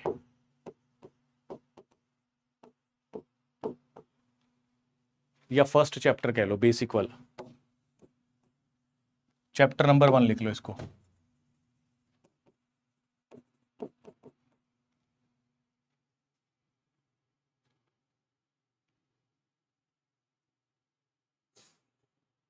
ये तुम्हें मेरी राइटिंग नहीं समझ आ रही क्या? एंड के बाद टू लिखा है, कहां एंड के बाद टू लिखा है? ये टू होगा क्या? तुम्हें पढ़ना नहीं आ रहा क्या? And depends upon electron and to study, to होगा क्या यहां? And the study. हे भगवान, मैं राइटिंग पे ध्यान दूं क्या? मैं अपनी कर्सिव बुक ले आऊं क्या? परेशान कर दिया भाई। बोलो जी।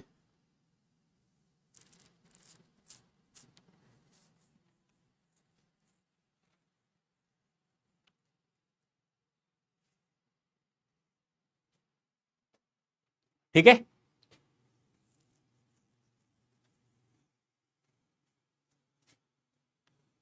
चलिए जी, सेक्शन चैप्टर नंबर बी लिखता हूं, दूसरे वाला जो सेकेंड चैप्टर चलेगा अपना, वो क्या होगा? आई गेस लिख लिया होगा सबने, नहीं लिखा है क्या? लिख लिया है भाई? बच्चों प्लीज बता दिया करो एक बार। दीपक ने बोल दिया है लिख लिया है, चलो जी, बाकियों ने भी लिख लिया होगा। चैप्टर नंबर सेकेंड, ठीक है, ओके। दूसरे चैप्टर में अपन लिखेंगे, दैट इज डिफरेंट मॉडल्स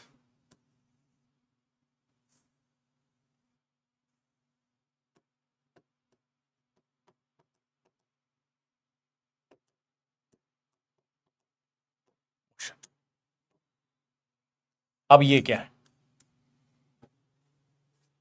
ध्यान से सुनना जरा, हाँ ध्यान से सुनना, इस वाले हेडिंग को समझाता हूं।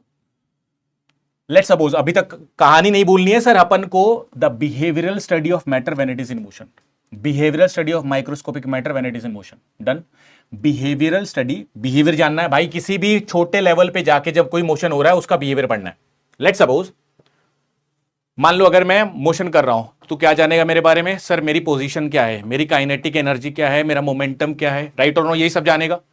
तो लेट्स सपोज मैं धीरे धीरे चल रहा हूं, मोशन कर रहा हूं, धीरे धीरे चल रहा हूं, तो सर मेरा कुछ पोजीशन होगा, कुछ मोमेंटम होगा, कुछ काइनेटिक एनर्जी होगा। अगर मैं चल रहा हूं, दौड़ रहा हूं, तो सर मोशन में अब भी कर रहा हूं बट डिफरेंट मोशन कर रहा हूं। यस और नो? यस और नो? तो सर यस मोशन करूंगा तो मेरा position, momentum, kinetic energy, potential energy, total energy, ये मेरे ऑब्जर्वेबल होंगे। लेट सपोज अगर मैं मोशन ही अलग अलग कर रहा हूं तो डेफिनेटली मेरा position, momentum, kinetic energy, total energy, potential energy होगा बट अलग होगा। In short, for different motion we have a different observables. अब ऑब्जर्वेबल का मतलब समझ आना चाहिए। ऑब्जर्वेबल मतलब जिसको मुझे ऑब्जर्व करना है, अगर कोई चीज चल रही है तो पोजीशन क्या है, मोमेंटम क्या है, ये सब देखना है मुझे। तो for different motion we have a different kinetic energy, we have a different potential energy, we have a different momentum, we have different positions, yes or no? in short अगर मेरे पास मोशन अलग अलग है तो मेरे पास सारी चीजें अलग अलग होंगी। सवाल उठता है मोशन कितने प्रकार की हैं?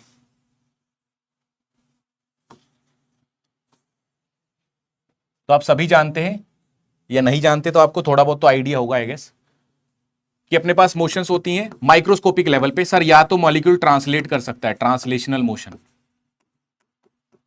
या मॉलिक्यूल रोटेट कर सकता है, रोटेशनल मोशन,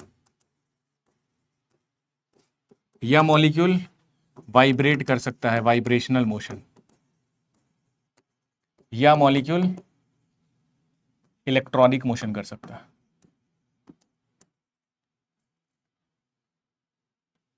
भाई मैं राइटिंग सुधार रहा हूं अपनी, electronic motion,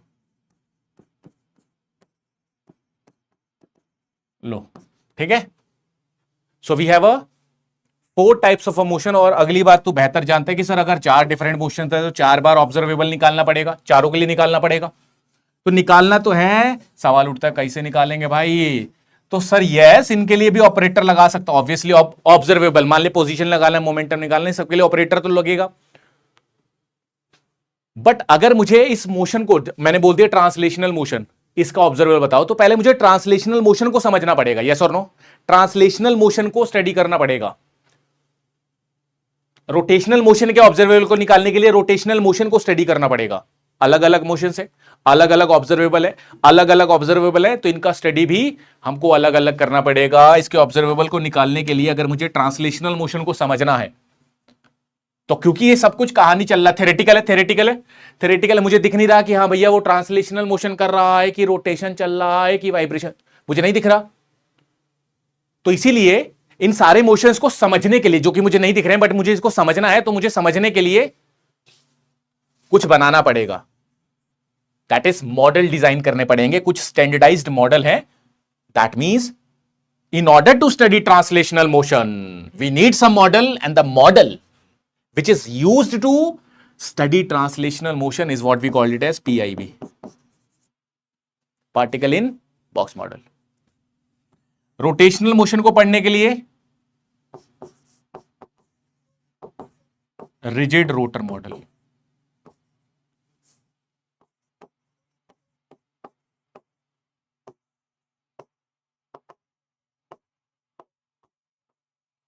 ring model. Vibrational को पढ़ने के लिए SHO मॉडल। इलेक्ट्रॉनिक को पढ़ने के लिए हाइड्रोजन एटम मॉडल। ठीक है, तो PIB जिसको अपन कहते हैं पार्टिकल इन 1D बॉक्स या particle in box.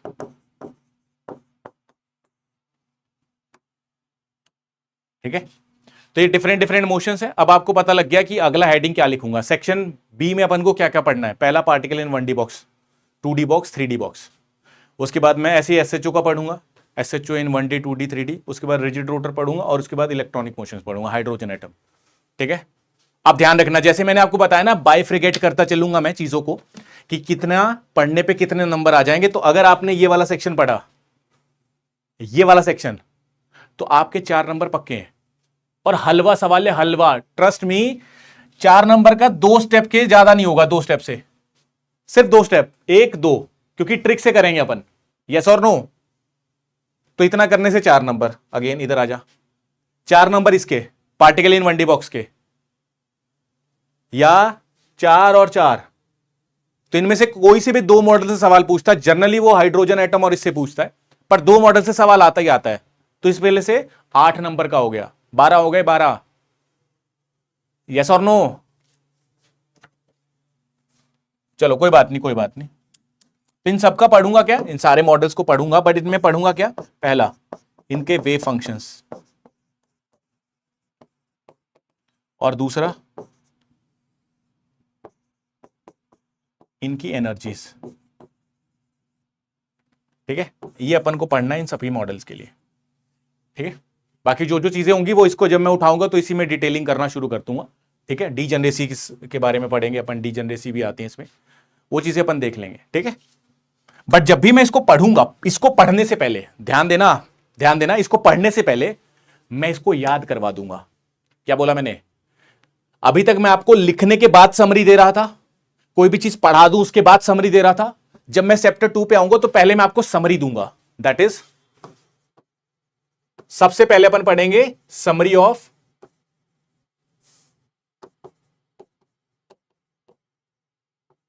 Summary table of all models of different motion. इनका क्या वेव फंक्शन है, क्या एनर्जी है, क्या लिमिट है, वो सारी चीजें हम पहले ही याद कर लेंगे, फिर एक एक करके इसको शुरू करेंगे। सर गेट के लिए भी सेम अप्रोच रहेगी? गेट में ना, देखो मैं चीज बताता हूं, गेट, अब देखो गेट का एग्जाम ही अलग हो गया। ठीक है, तो ऐसा नहीं है कि गेट में सेम अप्रोच रहेगी। अप्रोच इन द सेंस कि आप पढ़ यही सकते हो, ये बिल्कुल सब कुछ एज इट इज सेम है गेट के लिए भी। बट जैसे मैं मार्क्स डिस्ट्रीब्यूशन कह रहा हूं, जो कि गेट के लिए तो नहीं है ये, है ना, मैं नेट पॉइंट ऑफ व्यू से बता रहा हूं। हाँ, उसके लिए, गेट के लिए भी ये सारी चीजें इक्वली इंपॉर्टेंट है, बट गेट के लिए उसके पास वो कहीं से भी पूछ सकता है वो सवाल। ठीक है, बट नेट के लिए मैं फॉर श्योर हूं कि जैसे इसमें से 8 नंबर का आता है, यहां तक आप पढ़ लोगे तो 4 नंबर हो जाएंगे आपके। तो ये चीजें मैं आपको बता रहा था। ठीक है, आइए, गेट के लिए वो कहीं से भी पूछ सकता है वो। ठीक है, मिक्स्ड अप पूछता है वो, उसका कोई एक पर्टिकुलर ट्रेंड नहीं है। चलिए जी, ठीक है। तो ये अपने पास हो गया दूसरा मॉडल। इसके बाद सॉरी, दूसरा चैप्टर हो गया, अब तीसरा चैप्टर पे चलते हैं। तीसरा चैप्टर है आपका अप्रोक्सीमेशन मेथड्स।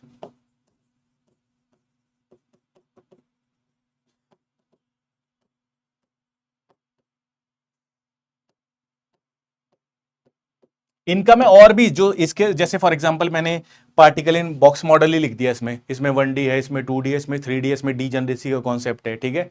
ऐसी हाइड्रोजन एटम में रेडियल पार्ट होता है, एंगुलर पार्ट होता है, ठीक है, उसमें क्वांटम नंबर का यूज है। तो ये सारी चीजें मैं तब लिखूंगा जब मैंने ऊपर हेडिंग डाल दिया पार्टिकल इन बॉक्स मॉडल, तो उसके नीचे पहले मैं सिलेबस लिख दूंगा क्या क्या पढ़ना है ना, वो टॉपिक के नीचे लिख दूंगा। अभी फिलहाल के लिए आप इसको जस्ट ऐसा मार्क कर लो कि ये चारों मॉडल्स अपन को पढ़ने हैं, ठीक है। इसके बाद अप्रोक्सीमेशन मेथड्स में अपन को दो अप्रोक्सीमेशन मेथड्स पढ़ने हैं। पहला पर्टर्बेशन मेथड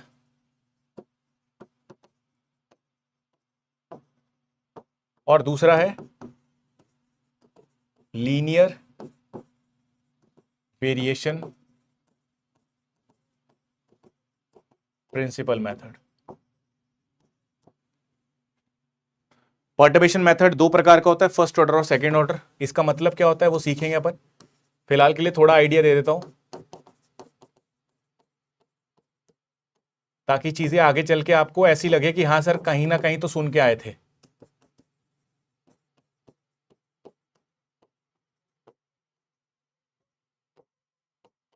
चार से 8 नंबर इस वाले हेडिंग का मान लो, दो टॉपिक से, ठीक है।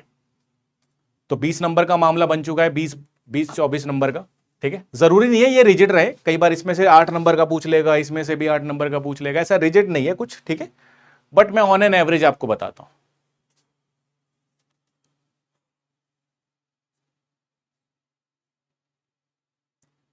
तो 25 के आसपास रहती है on an average quantum, 25 number के आसपास, ठीक है।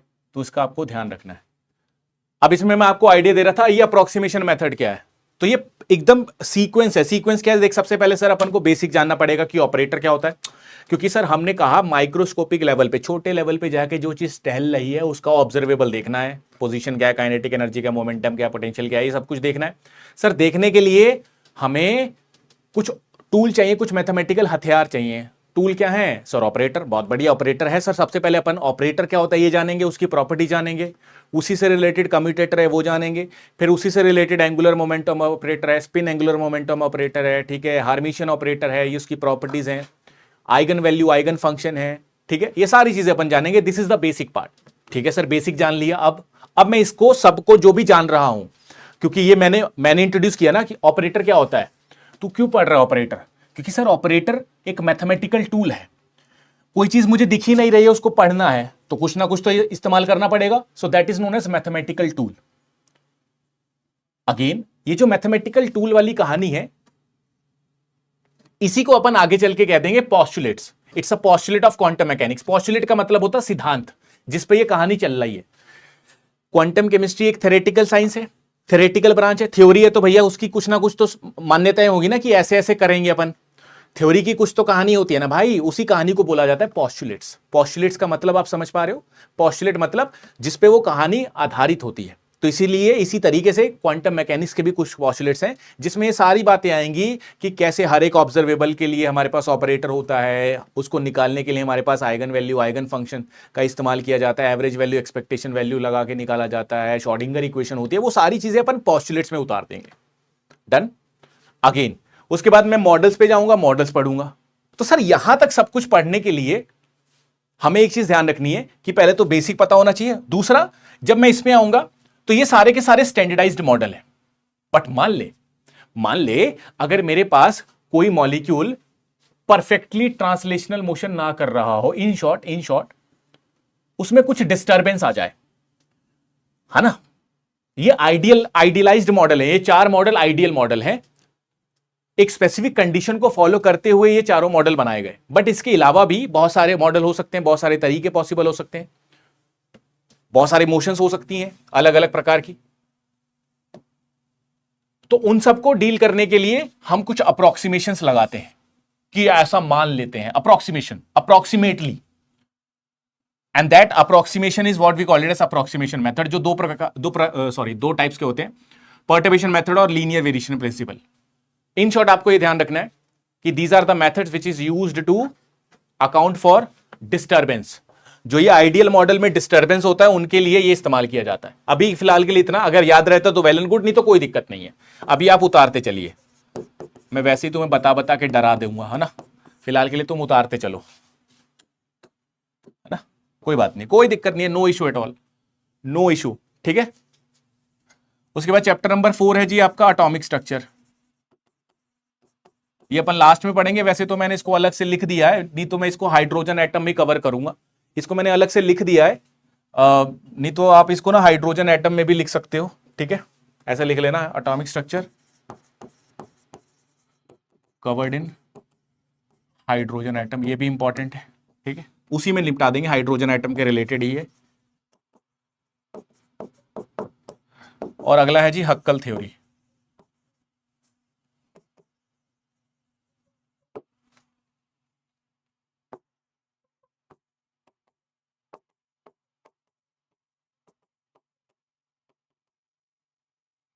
ठीक है, ये सारी चीजें अपन को पढ़नी है, इसके अलावा एक दो चीजें जो रह जाएंगी वो अपन लास्ट में देख लेंगे, ठीक है। ये अपन को सारी चीजें पढ़नी है, ठीक है। ये आपका अल्टीमेटली सिलेबस बनता है क्वांटम मैकेनिक्स का। लो जी, अगर ये सब थोड़ी बहुत चीजें आपको समझ आई हो तो एक बार मुझे बता दीजिए। इन शॉर्ट अभी तक मैंने जो 1 घंटे में बताया वो क्या है, क्वांटम मैकेनिक्स में हम सर छोटे लेवल पे जाके जो चीजें मूव हो रही हैं उसका स्टडी करते हैं।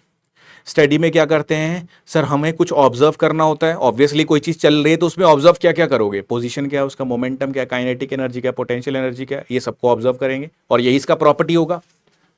अगर यही प्रॉपर्टी है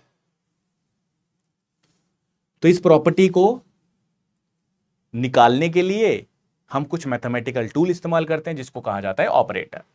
ऑपरेटर पढ़ लिए, फिर उसी से रिलेटेड कम्यूटेटर्स हैं, उसी से रिलेटेड उसकी प्रॉपर्टीज हैं, वो सारी चीजें हमें पढ़नी है। तो वहीं से अपना सिलेबस शुरू हो जाता है। तो सबसे पहली चीज अपन को पढ़नी है ऑपरेटर। ऑपरेटर से पहले मैं पढ़ना चाहता हूं कुछ बेसिक मैथ्स जिसमें आपको दिक्कत ना हो।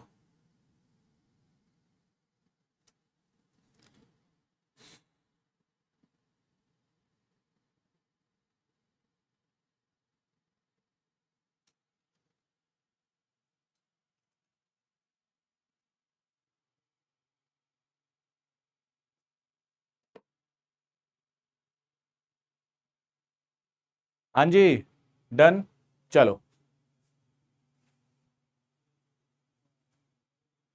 ऐसा कुछ नहीं है गेट में ज्यादा पूछता है, ऐसा कुछ नहीं है भाई। ऑर्गेनिक भी इक्वली लगती है, इनऑर्गेनिक भी इक्वली आती है। हाँ, टिफर में ज्यादा पूछता है, टिफर का जो एग्जाम होता है उसमें फिजिकल केमिस्ट्री ज्यादा पूछी जाती है। फिजिकल केमिस्ट्री टिफर एग्जाम में बहुत ज्यादा पूछी जाती है, ऑलमोस्ट फिजिकल केमिस्ट्री होती है वो 70%। ठीक है, आइए बच्चों मैं शुरू करता हूं। सबसे पहला टॉपिक है बेसिक मैथ्स। थोड़ी बहुत 2-4 बातें हैं, ध्यान रखना। पहली बात, डिफरेंशिएशन।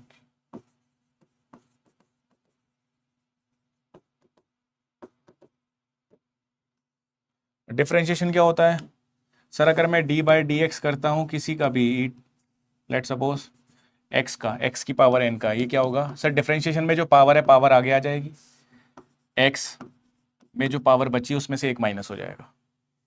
ये सबको आना चाहिए। हेलो, ये बेसिक फॉर्म है डिफरेंशिएशन का, आता है सबको डिफरेंशिएशन? जिसको नहीं आता वो देख लेना भाई। इसका डिफरेंशिएशन बताओ कितना होगा, इजी है ये तो इजी है। इसका डिफरेंशिएशन जल्दी से बता दीजिए।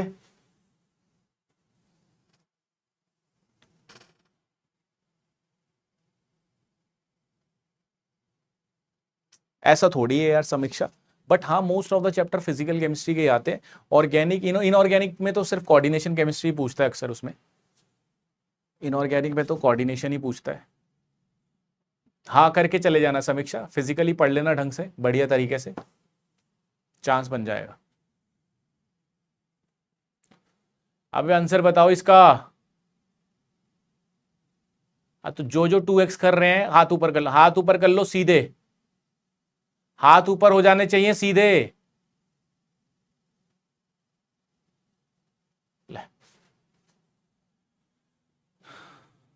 2x होगा।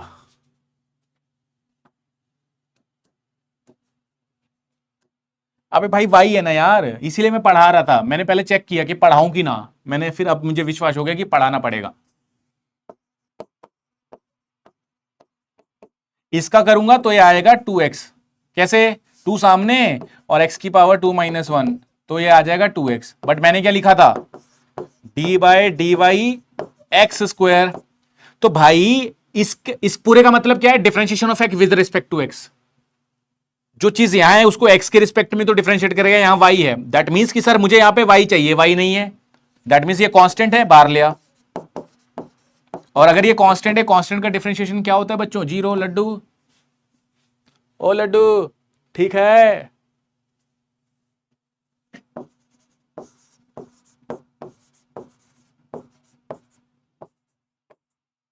इसका डिफरेंशिएशन क्या होगा? इसका डिफरेंशिएशन क्या होगा? क्या बोलोगे? सर अपन y के रिस्पेक्ट में कर रहे हैं, x तो बाहर आ जाएगा। अबे x तो कांस्टेंट ही है, x का तो है ही नहीं कुछ लेना देना। तो बचेगा ये d/dy वाई स्क्वायर। तो एक्स स्क्वायर, 2 आगे y, 2 - 1 होगा y, that should be 2y x square.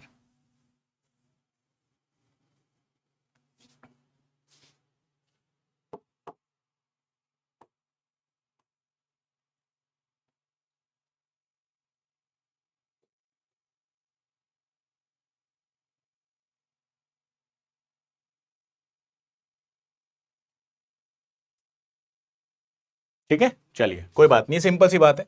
उसके बाद आपको थोड़ा बहुत ये भी ध्यान रखना है कि अगर मेरे पास d/dx e to the power x square हो, तो इसमें बहुत सारे बच्चों को दिक्कत आती है। e to the power x square को कैसे करना है? जिसको आता है वो खुद ही अपने कॉपी में लिखता रहे।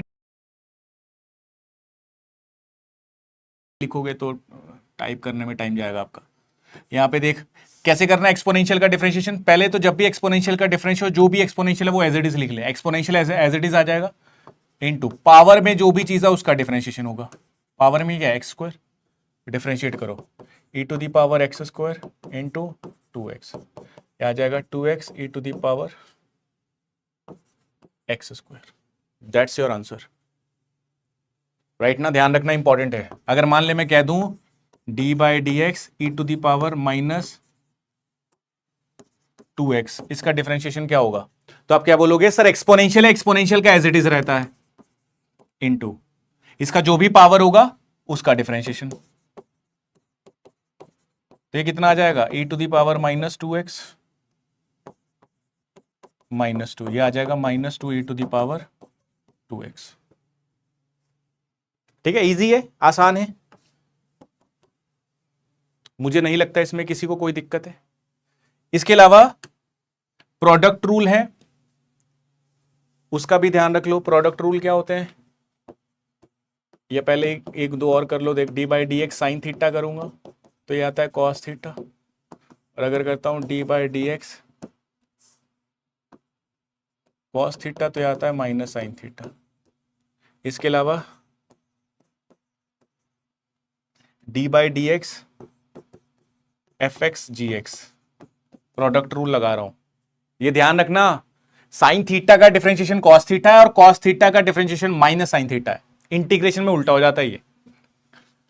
इसका सॉल्व करूंगा तो first function as it is, differentiation of second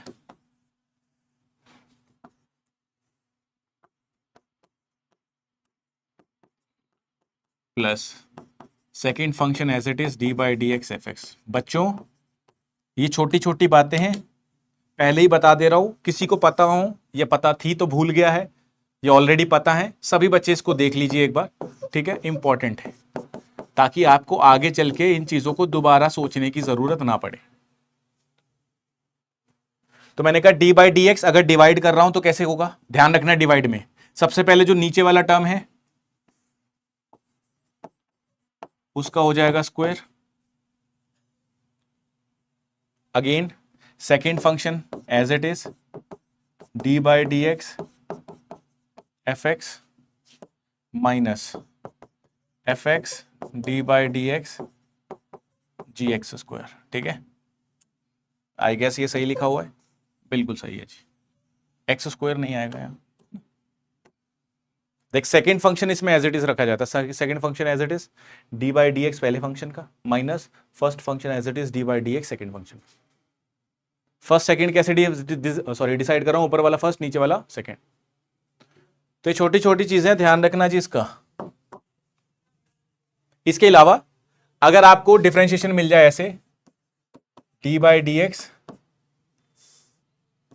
cos 2ax, ठीक है, ऐसा आ जाए तो कैसे करोगे, ध्यान रखना हमेशा कॉस का डिफरेंशिएशन क्या है, माइनस साइन। तो जो भी है पूरा का पूरा थीटा हो जाएगा, एज इट इज लिख ले minus sine theta. In short theta यहां पे क्योंकि 2ax है तो मैंने लिख दिया माइनस 2ax। अगेन इसमें ध्यान रखना है बच्चों, जो भी ये वाली बची हुई x, मैंने बिल्कुल इसका डिफरेंशिएशन किया, माइनस आ गया, माइनस साइन।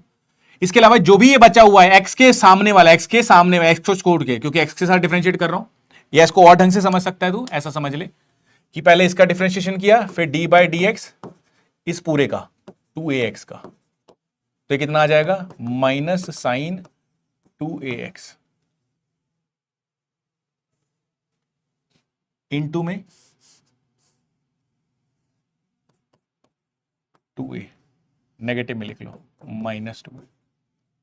इसको डायरेक्ट करना हो तो आप कैसे करोगे सर, इसका पूरा डिफरेंशिएशन क्या है, माइनस साइन में, और x को छोड़ के जो भी बची हुई चीज है वो इसके सामने ले आऊंगा, दैट इज दिस।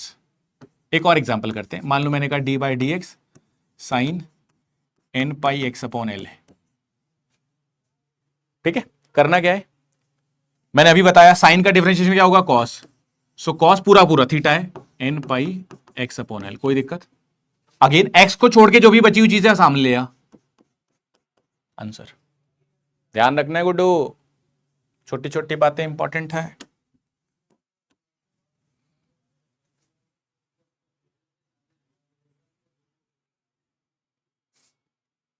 ओके चलें आगे, बिल्कुल बेसिक सी बात है, पर ऐसा इस्तेमाल अपन करते रहेंगे। इसमें इंपॉर्टेंट क्या, एक्सपोनेंशियल वाला आपको पता होना चाहिए कैसे करेंगे, ठीक है, और साथ में आपको ये भी पता होना चाहिए कांस्टेंट ले रहे हैं तो क्या होगा, और साइन थीटा कॉस थीटा का डिफरेंशिएशन पता होना चाहिए। ये बहुत रेयरेस्ट यूज करेंगे, प्रोडक्ट रूल ही इस्तेमाल किया जाएगा ज्यादातर, और साथ में ये वाली चीज इस्तेमाल करी जाएगी। ओके चलो जी आओ, तो ये था डिफरेंशिएशन का थोड़ा बहुत। इंटीग्रेशन के बारे में भी अपन जान लेते हैं चीजें। इंटीग्रेशन में क्या क्या चीज पता होनी चाहिए, पहला कि जब भी मैं जनरलाइज्ड करता हूं, लेट सपोज मैंने कहा जी x to the power n dx, इसका इंटीग्रेशन किया, ये कितना आएगा, n आगे आ जाएगा, sorry x as it is रहेगा, जो भी पावर है पावर में एक ऐड हो जाएगा, देखना जो भी पावर है पावर में एक ऐड हो जाएगा, और ऐड होके जो बना वो डिवाइड में आ जाएगा। ओ भाई ओ इंटीग्रेशन कर रहा हूं इसका, इंटीग्रेशन जनरलाइज्ड फॉर्म क्या है सर, जो भी पावर में है, पावर में जो भी है उसमें एक जुड़ जाएगा, और जुड़ के जो भी बना वो डिवाइड में आ जाएगा। बोलो रे, लिमिट है तो लिमिट लगा दो, नहीं तो ऑब्वियसली लिमिट नहीं होती तो इनडेफिनेट इंटीग्रल है तो यहाँ पे सी आ जाता है। सी क्या है, कांस्टेंट।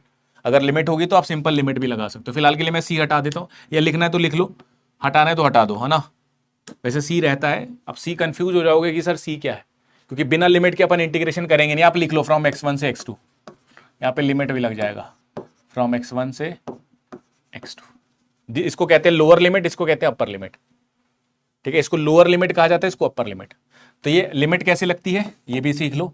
अपर लिमिट ये तो ऑलरेडी है ही ना, 1/n+x, इसको बाहर लिया, बचा क्या, x to the power n+1, x1 से x2, इसका लिमिट लगाओ 1/n+1, अपर लिमिट है x2 की power n+1, minus lower limit क्या है, x1 की पावर n+1, ऐसे लगाना है। अबे एक ही में मैंने समझा दिया, कोई बात नहीं, एक एग्जांपल लेते हैं, एग्जांपल लेते हैं। जैसे फॉर एग्जांपल बच्चों x to the power 3 dx from x1 से x2, वैल्यू ले लेते हैं इसका, कुछ भी ले लेते हैं, 1 2 ले लेते हैं, चलो 1 और 2, इसका क्या वैल्यू होगा, एनीवन, कोई भी बच्चा बता सकता है। बड़ा सिंपल है, देखो जो भी इसमें इंटीग्रेशन में जो भी वैल्यूज है पावर में, उसमें ऐड कर देना है, राइट, और इसके नीचे डिवाइड कर देंगे, दैट इज 4। ऑब्वियसली ना 4 ही बनेगा ना, एक ऐड कर दिया, ऐड करके जो भी बना डिवाइड कर दिया, फ्रॉम लिमिट 1 to 2, 1/4 तो बाहर आ जाएगा, x की पावर 4 फ्रॉम 1 to 2, 2 की पावर 4 माइनस 1 की power 2, 1/4 8, that is 16 minus 1, that is 15/4, 15/4, right. Limit भी है ना, लिमिट भी है रंजना, लिमिट भी है ना, लिमिट भी रखा हुआ है मैंने, so that's your final answer, that is 15/4। इसका आंसर बताना बच्चों।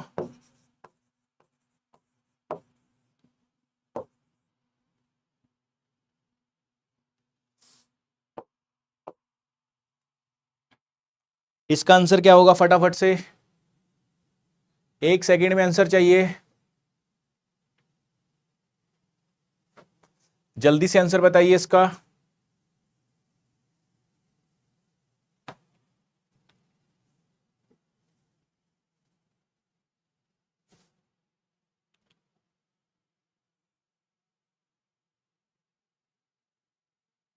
बोलो।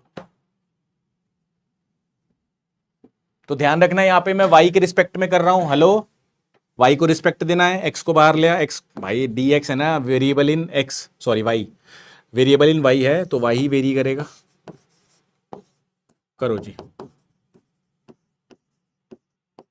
1 है ना पावर, तो पावर 1 जुड़ जाएगी और वही डिवाइड में आ जाएगी 0 से 1, x³ 1/2 माइनस 1/0, वैल्यू क्या आ जाएगा, x³/2।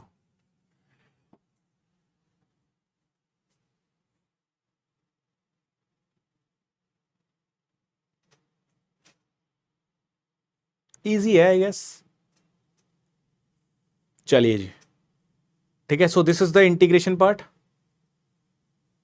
इसमें एक दो चीजें और ध्यान रख लो, अगर इंटीग्रेशन आएगा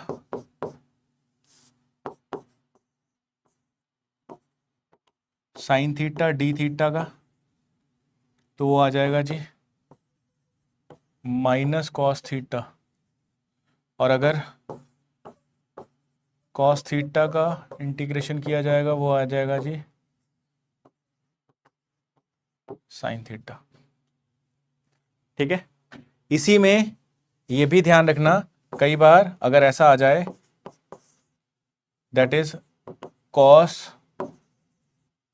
n पाई x अपॉन एल dx, इसका इंटीग्रेशन करना हो, कैसे करोगे, तो ध्यान रखना जब अपन ने डिफरेंशिएशन किया, लो जब अपन ने डिफरेंशिएशन किया तो इसका डिफरेंशिएशन लिख दिया और साथ में x के आगे वाली चीज को मैंने मल्टीप्लाई कर दिया, मल्टीप्लाई किया, देख ले यहां पे क्या करना है, सेम वैसा ही, कॉस का इंटीग्रेशन क्या होता है, कॉस का इंटीग्रेशन साइन है, ये आ जाएगा साइन n पाई x अपॉन एल, बची हुई जो चीज होगी ना n पाई अपॉन एल, ये बाहर आ जाएगा, और बाहर आ गया मतलब डिवाइड में आ जाएगा, तो सारे डायरेक्ट लिखता हूं n पाई अपॉन एल, ये डिवाइड में आ जाएगा। अबे डिफरेंशिएशन में x से बची हुई जो चीज होती है वो आता है मल्टीप्लाई में, इंटीग्रेशन में वो डिवाइड में आ जाता है n पाई अपॉन एल, इसको सीधा लिखेगा तो ये पलट जाएगा, जाएगा l अपॉन में n पाई साइन n पाई x अपॉन में,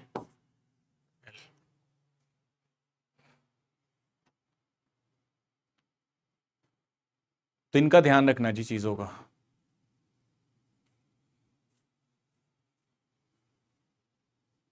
ठीक है। बाकी जो भी आगे इस्तेमाल होगी वो आप वहीं पे नोट करके लिख लीजिएगा, ठीक है। बेसिक मैथ में आप एक पेज छोड़ भी सकते हो कि जो भी आगे मैथमेटिक्स का इस्तेमाल होगा, कोई भी आपको लगे फॉर्मूला इंपॉर्टेंट, आप वहां पे लिख सकते हो,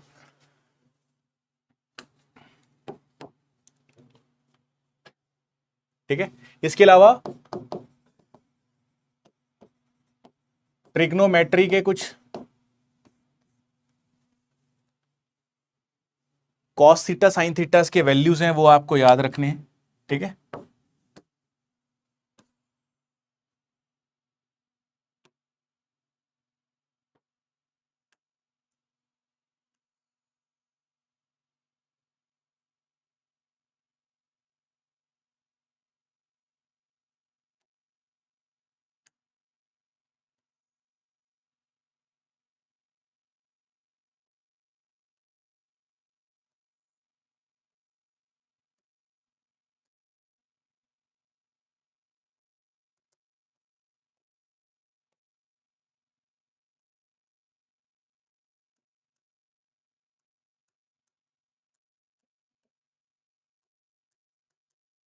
ठीक है, इनकी वैल्यूज को भी याद कर लेना।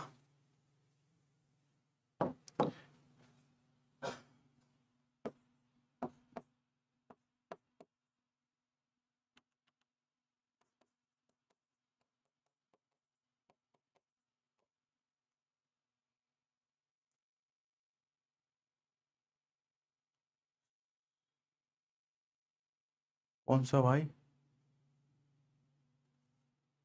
ये वाला?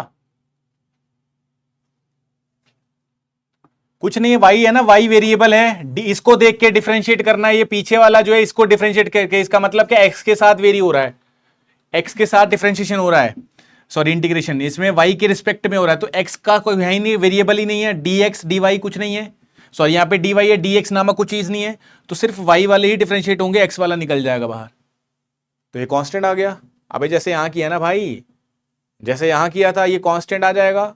ये y है, यहाँ x है, भैया y है ही नहीं, ये कांस्टेंट ही हो जाएगा। सेम वैसे ही जो कांस्टेंट होता है वो इंटीग्रेशन के बाहर आ जाएगा। ठीक है, ध्यान रखना। अब ये वैल्यूज जो मैंने लिखी है, ये आई गेस मैंने आपको सॉलिड स्टेट में याद करवाया था।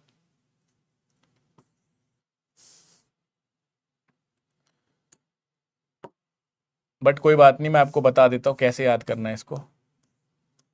ठीक है, ये आपके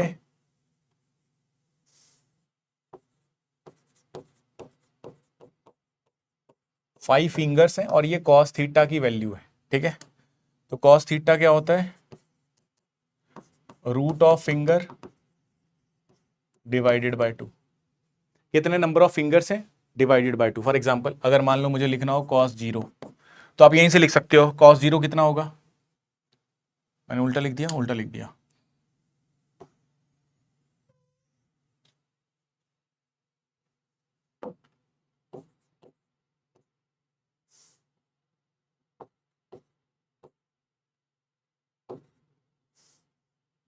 नाइन्टी, 60, 45, 30, 0।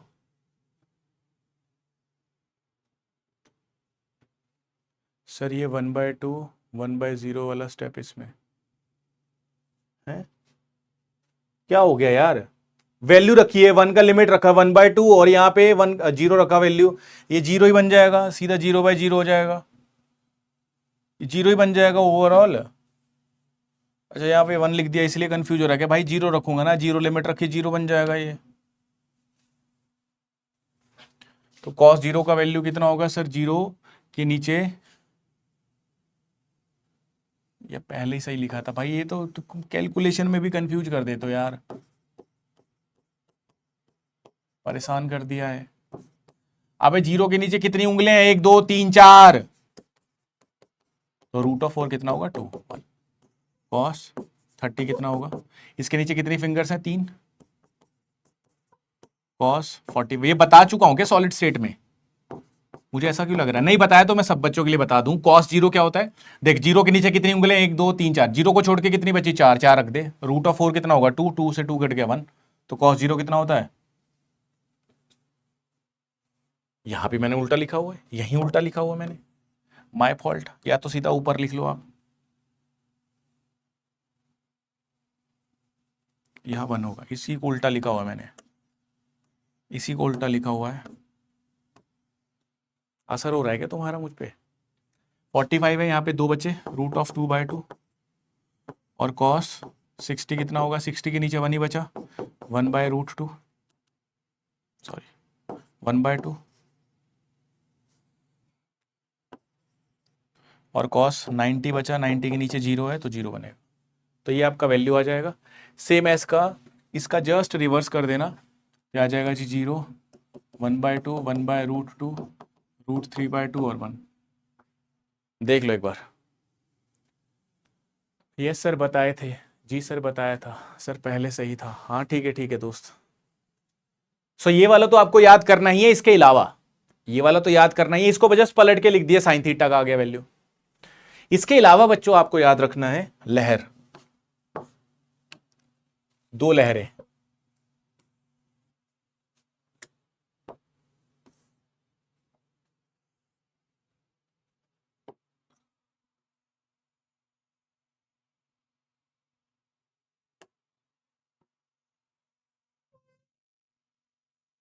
ठीक है।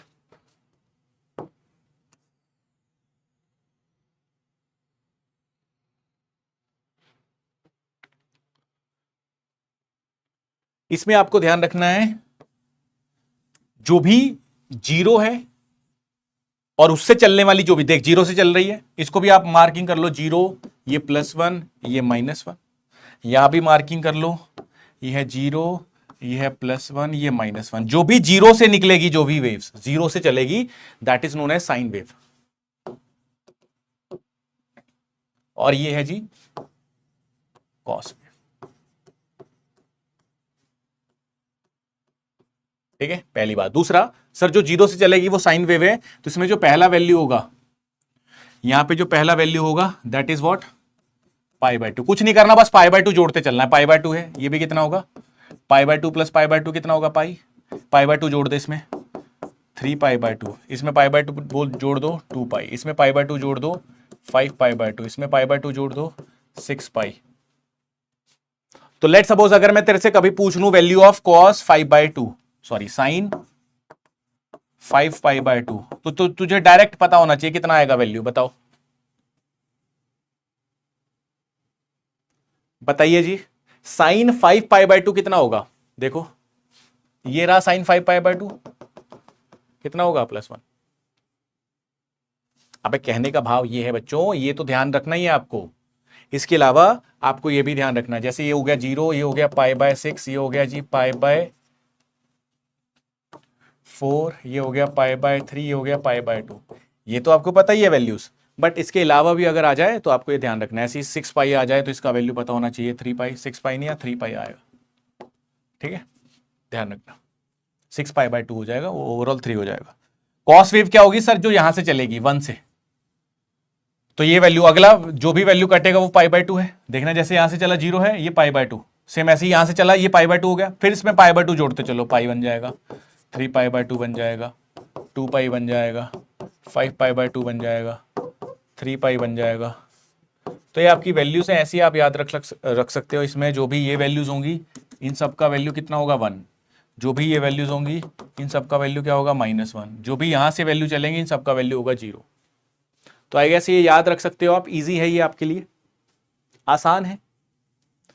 यहां से मैं कोई भी वैल्यू पूछ लूं, साइन थीटा की कोई भी value, sine π/2, sine pi, sine 2π, sine 3π, sine 3π/2, कोई भी वैल्यू ऐसी कॉस में भी पूछ लूं, तो आपको ये वैल्यूज यहां से ध्यान रखनी है, हो जाएगा।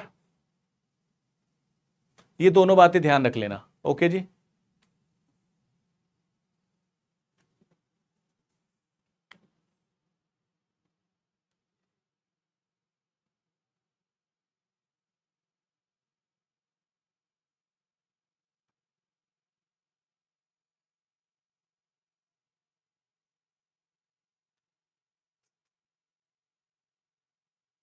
चलिए, बहुत बढ़िया।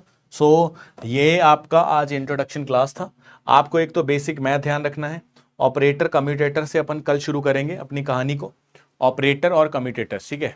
ऑपरेटर्स क्या होते हैं आपको मैंने आइडिया दे दिया, एक मैथमेटिकल टूल है। मैथमेटिकल टूल है तो मैथमेटिक्स होगा, मैथमेटिक्स होगा तो क्या होगा, सिखा चुका हूं, अभी मैथ सिखाया मैंने, ठीक है। इसका इस्तेमाल करूंगा मैं ऑपरेटर बताने का, जब अपन ऑपरेटर पढ़ेंगे उसमें इस्तेमाल करेंगे,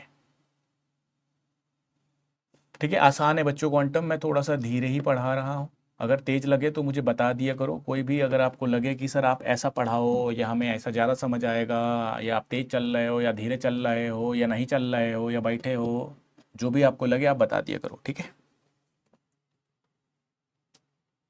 राइट।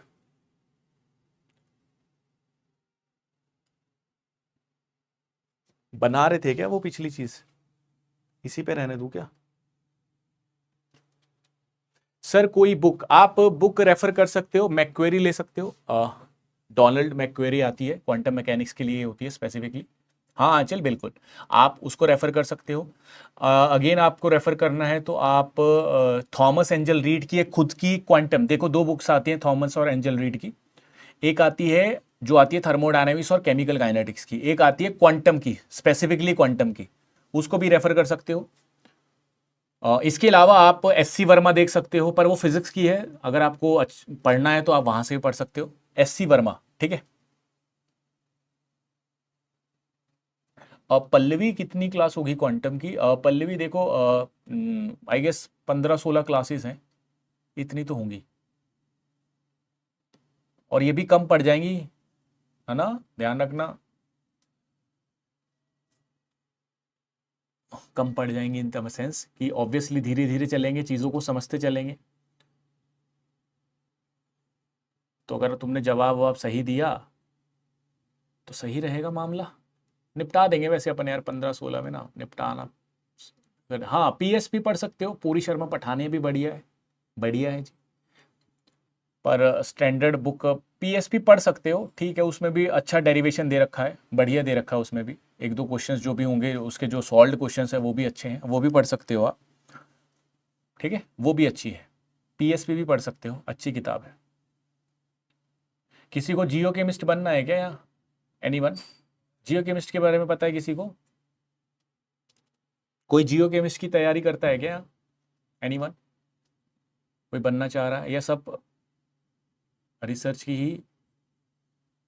अनूप भाई वेरी गुड यार, बस वही पढ़ना है फिर, बेसिक मैथ की अगर देख ली है तो वही पढ़ना है। वैसे मैंने वहाँ पे वीडियो में भी बोला था, आप देख सकते हो, वाईटी पे मैंने पढ़ा रखा है वैसे तो बेसिक मैथ्स, बट कोई दिक्कत नहीं है, जिसने नहीं देखा वो यहीं से देख ले भाई, जितना मैंने पढ़ाया ना यह देख लिया काफ़ी है, बहुत है। हाँ तो बच्चों पढ़ो और अच्छे से तैयारी करो एक बार केमिस्ट्री की, ठीक है, अच्छे से तैयारी करो और सीखो, सब्जेक्ट को सीखो, है ना, बुक्स पढ़ो, ठीक है। देखो एक चीज बताओ मैं आपको, आप अभी इतने बड़े हो, ऑब्वियसली सारे बच्चे बड़े हैं यहाँ पे,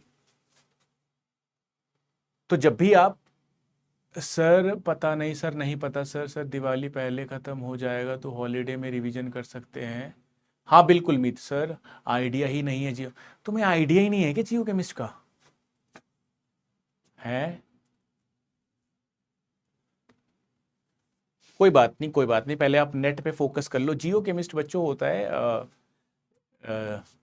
साइंटिस्ट यूपीएससी कंडक्ट करवाता है इसका एग्जाम्स, जियो साइंटिस्ट के लिए होता है वो, ठीक है, हालांकि उसमें पोस्ट बहुत कम होती हैं, बट हाँ ठीक है, उसमें थेरेटिकल पेपर होता है।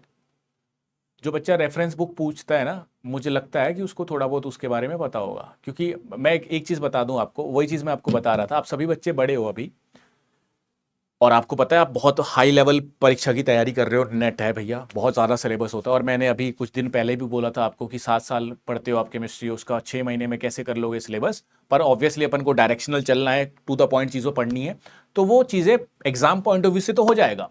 लेट्स से फॉर एग्जाम्पल बच्चों, मैंने आपको कह दिया, लेट्स सपोज किसी ए बंदे का जेआरएफ हो गया, बट उसने तो सिर्फ नेट पॉइंट ऑफ व्यू से पढ़ा है ना, उसको रिसर्च करने के लिए, उसको एक्स्ट्रा नॉलेज बढ़ाने के लिए आपको अलग से बुक्स भी पढ़नी पड़ती हैं। देखो बहुत डिफरेंस होता है, मैं आपको पढ़ाऊं और आप एक खुद पढ़ें, दोनों में बहुत डिफरेंस होता है, ठीक है।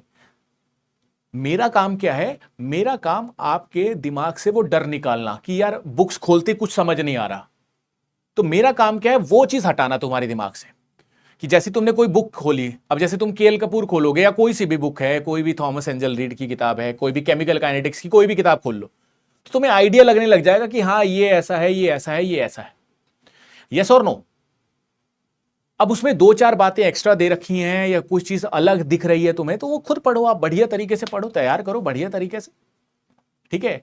यस सर, थेरेटिकल एग्जाम, हाँ theoretical exam in the sense कि वो थ्योरी वाला एग्जाम होता है, उस पर लिखना पड़ता है, ठीक है, कोई बात नहीं, इसके लिए चर्चा करेंगे, मुझे लगा आई गेस आपको पता होगा, तो मैं आपको यही बता रहा हूं बच्चों, ऑर्गेनिक, जैसे ऑर्गेनिक केमिस्ट्री है, फिजिकल का तो चलो मैं कहता हूं कि जो अपन पढ़ते हैं वो वहीं से आता है डायरेक्ट, जैसे इस बार भी नेट में सीधा क्वेश्चन आए थे कॉपी से ही, बट ध्यान ये रखना है बच्चों, जैसे ऑर्गेनिक केमिस्ट्री है, जब तक तुम जीफिल लगाओगे नहीं, जब तक तुम कैरी सनबर्ग लगाओगे नहीं, जब तक तुम ये होता है उसमें कैरुथर्स वो लगाओगे नहीं, जब तक तुम्हारा कैसे कमांड होगा, और वहीं से डायरेक्ट क्वेश्चन उठ के आते हैं।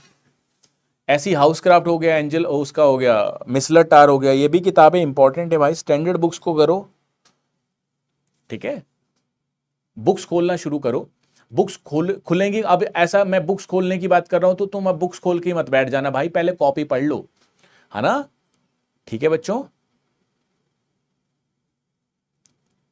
तो अभी आप आई गेस आप ना थोड़े से ट्रैक से हिल मत जाना, ठीक है, आप अपने ट्रैक पे रहो, कोई दिक्कत नहीं है, बुक्स पढ़ने का भी टाइम मिलेगा, पहले एक बार अपन जेआरएफ पे फोकस करते हैं। बट मेरा कहने का कंसर्न यही है कि नेट करने के बाद भी आपकी पढ़ाई रुकनी नहीं चाहिए, ठीक है, आपको कंटिन्यू रखनी है। होता है नहीं होता है नेट वो अलग बात है, बट पढ़ाई कंटिन्यू रखना, इसका रिजल्ट कभी ना कभी मिलता ही।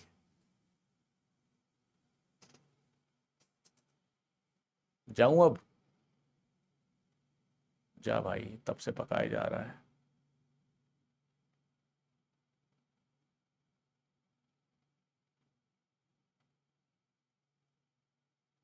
पढ़ लेना जी।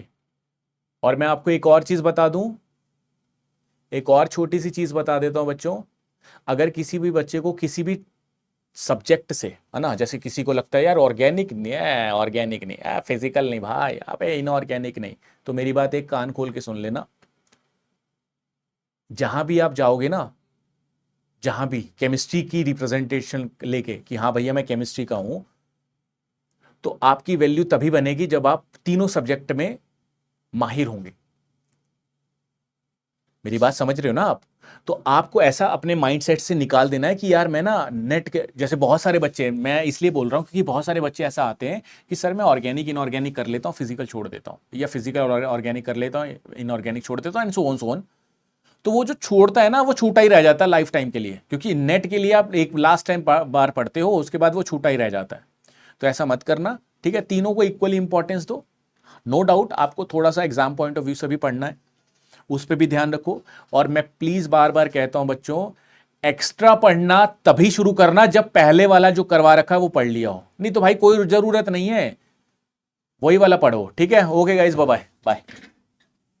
वही वाला पढ़ना है, रिवाइज कर लेना जी, ठीक है, जो चीज पढ़ाई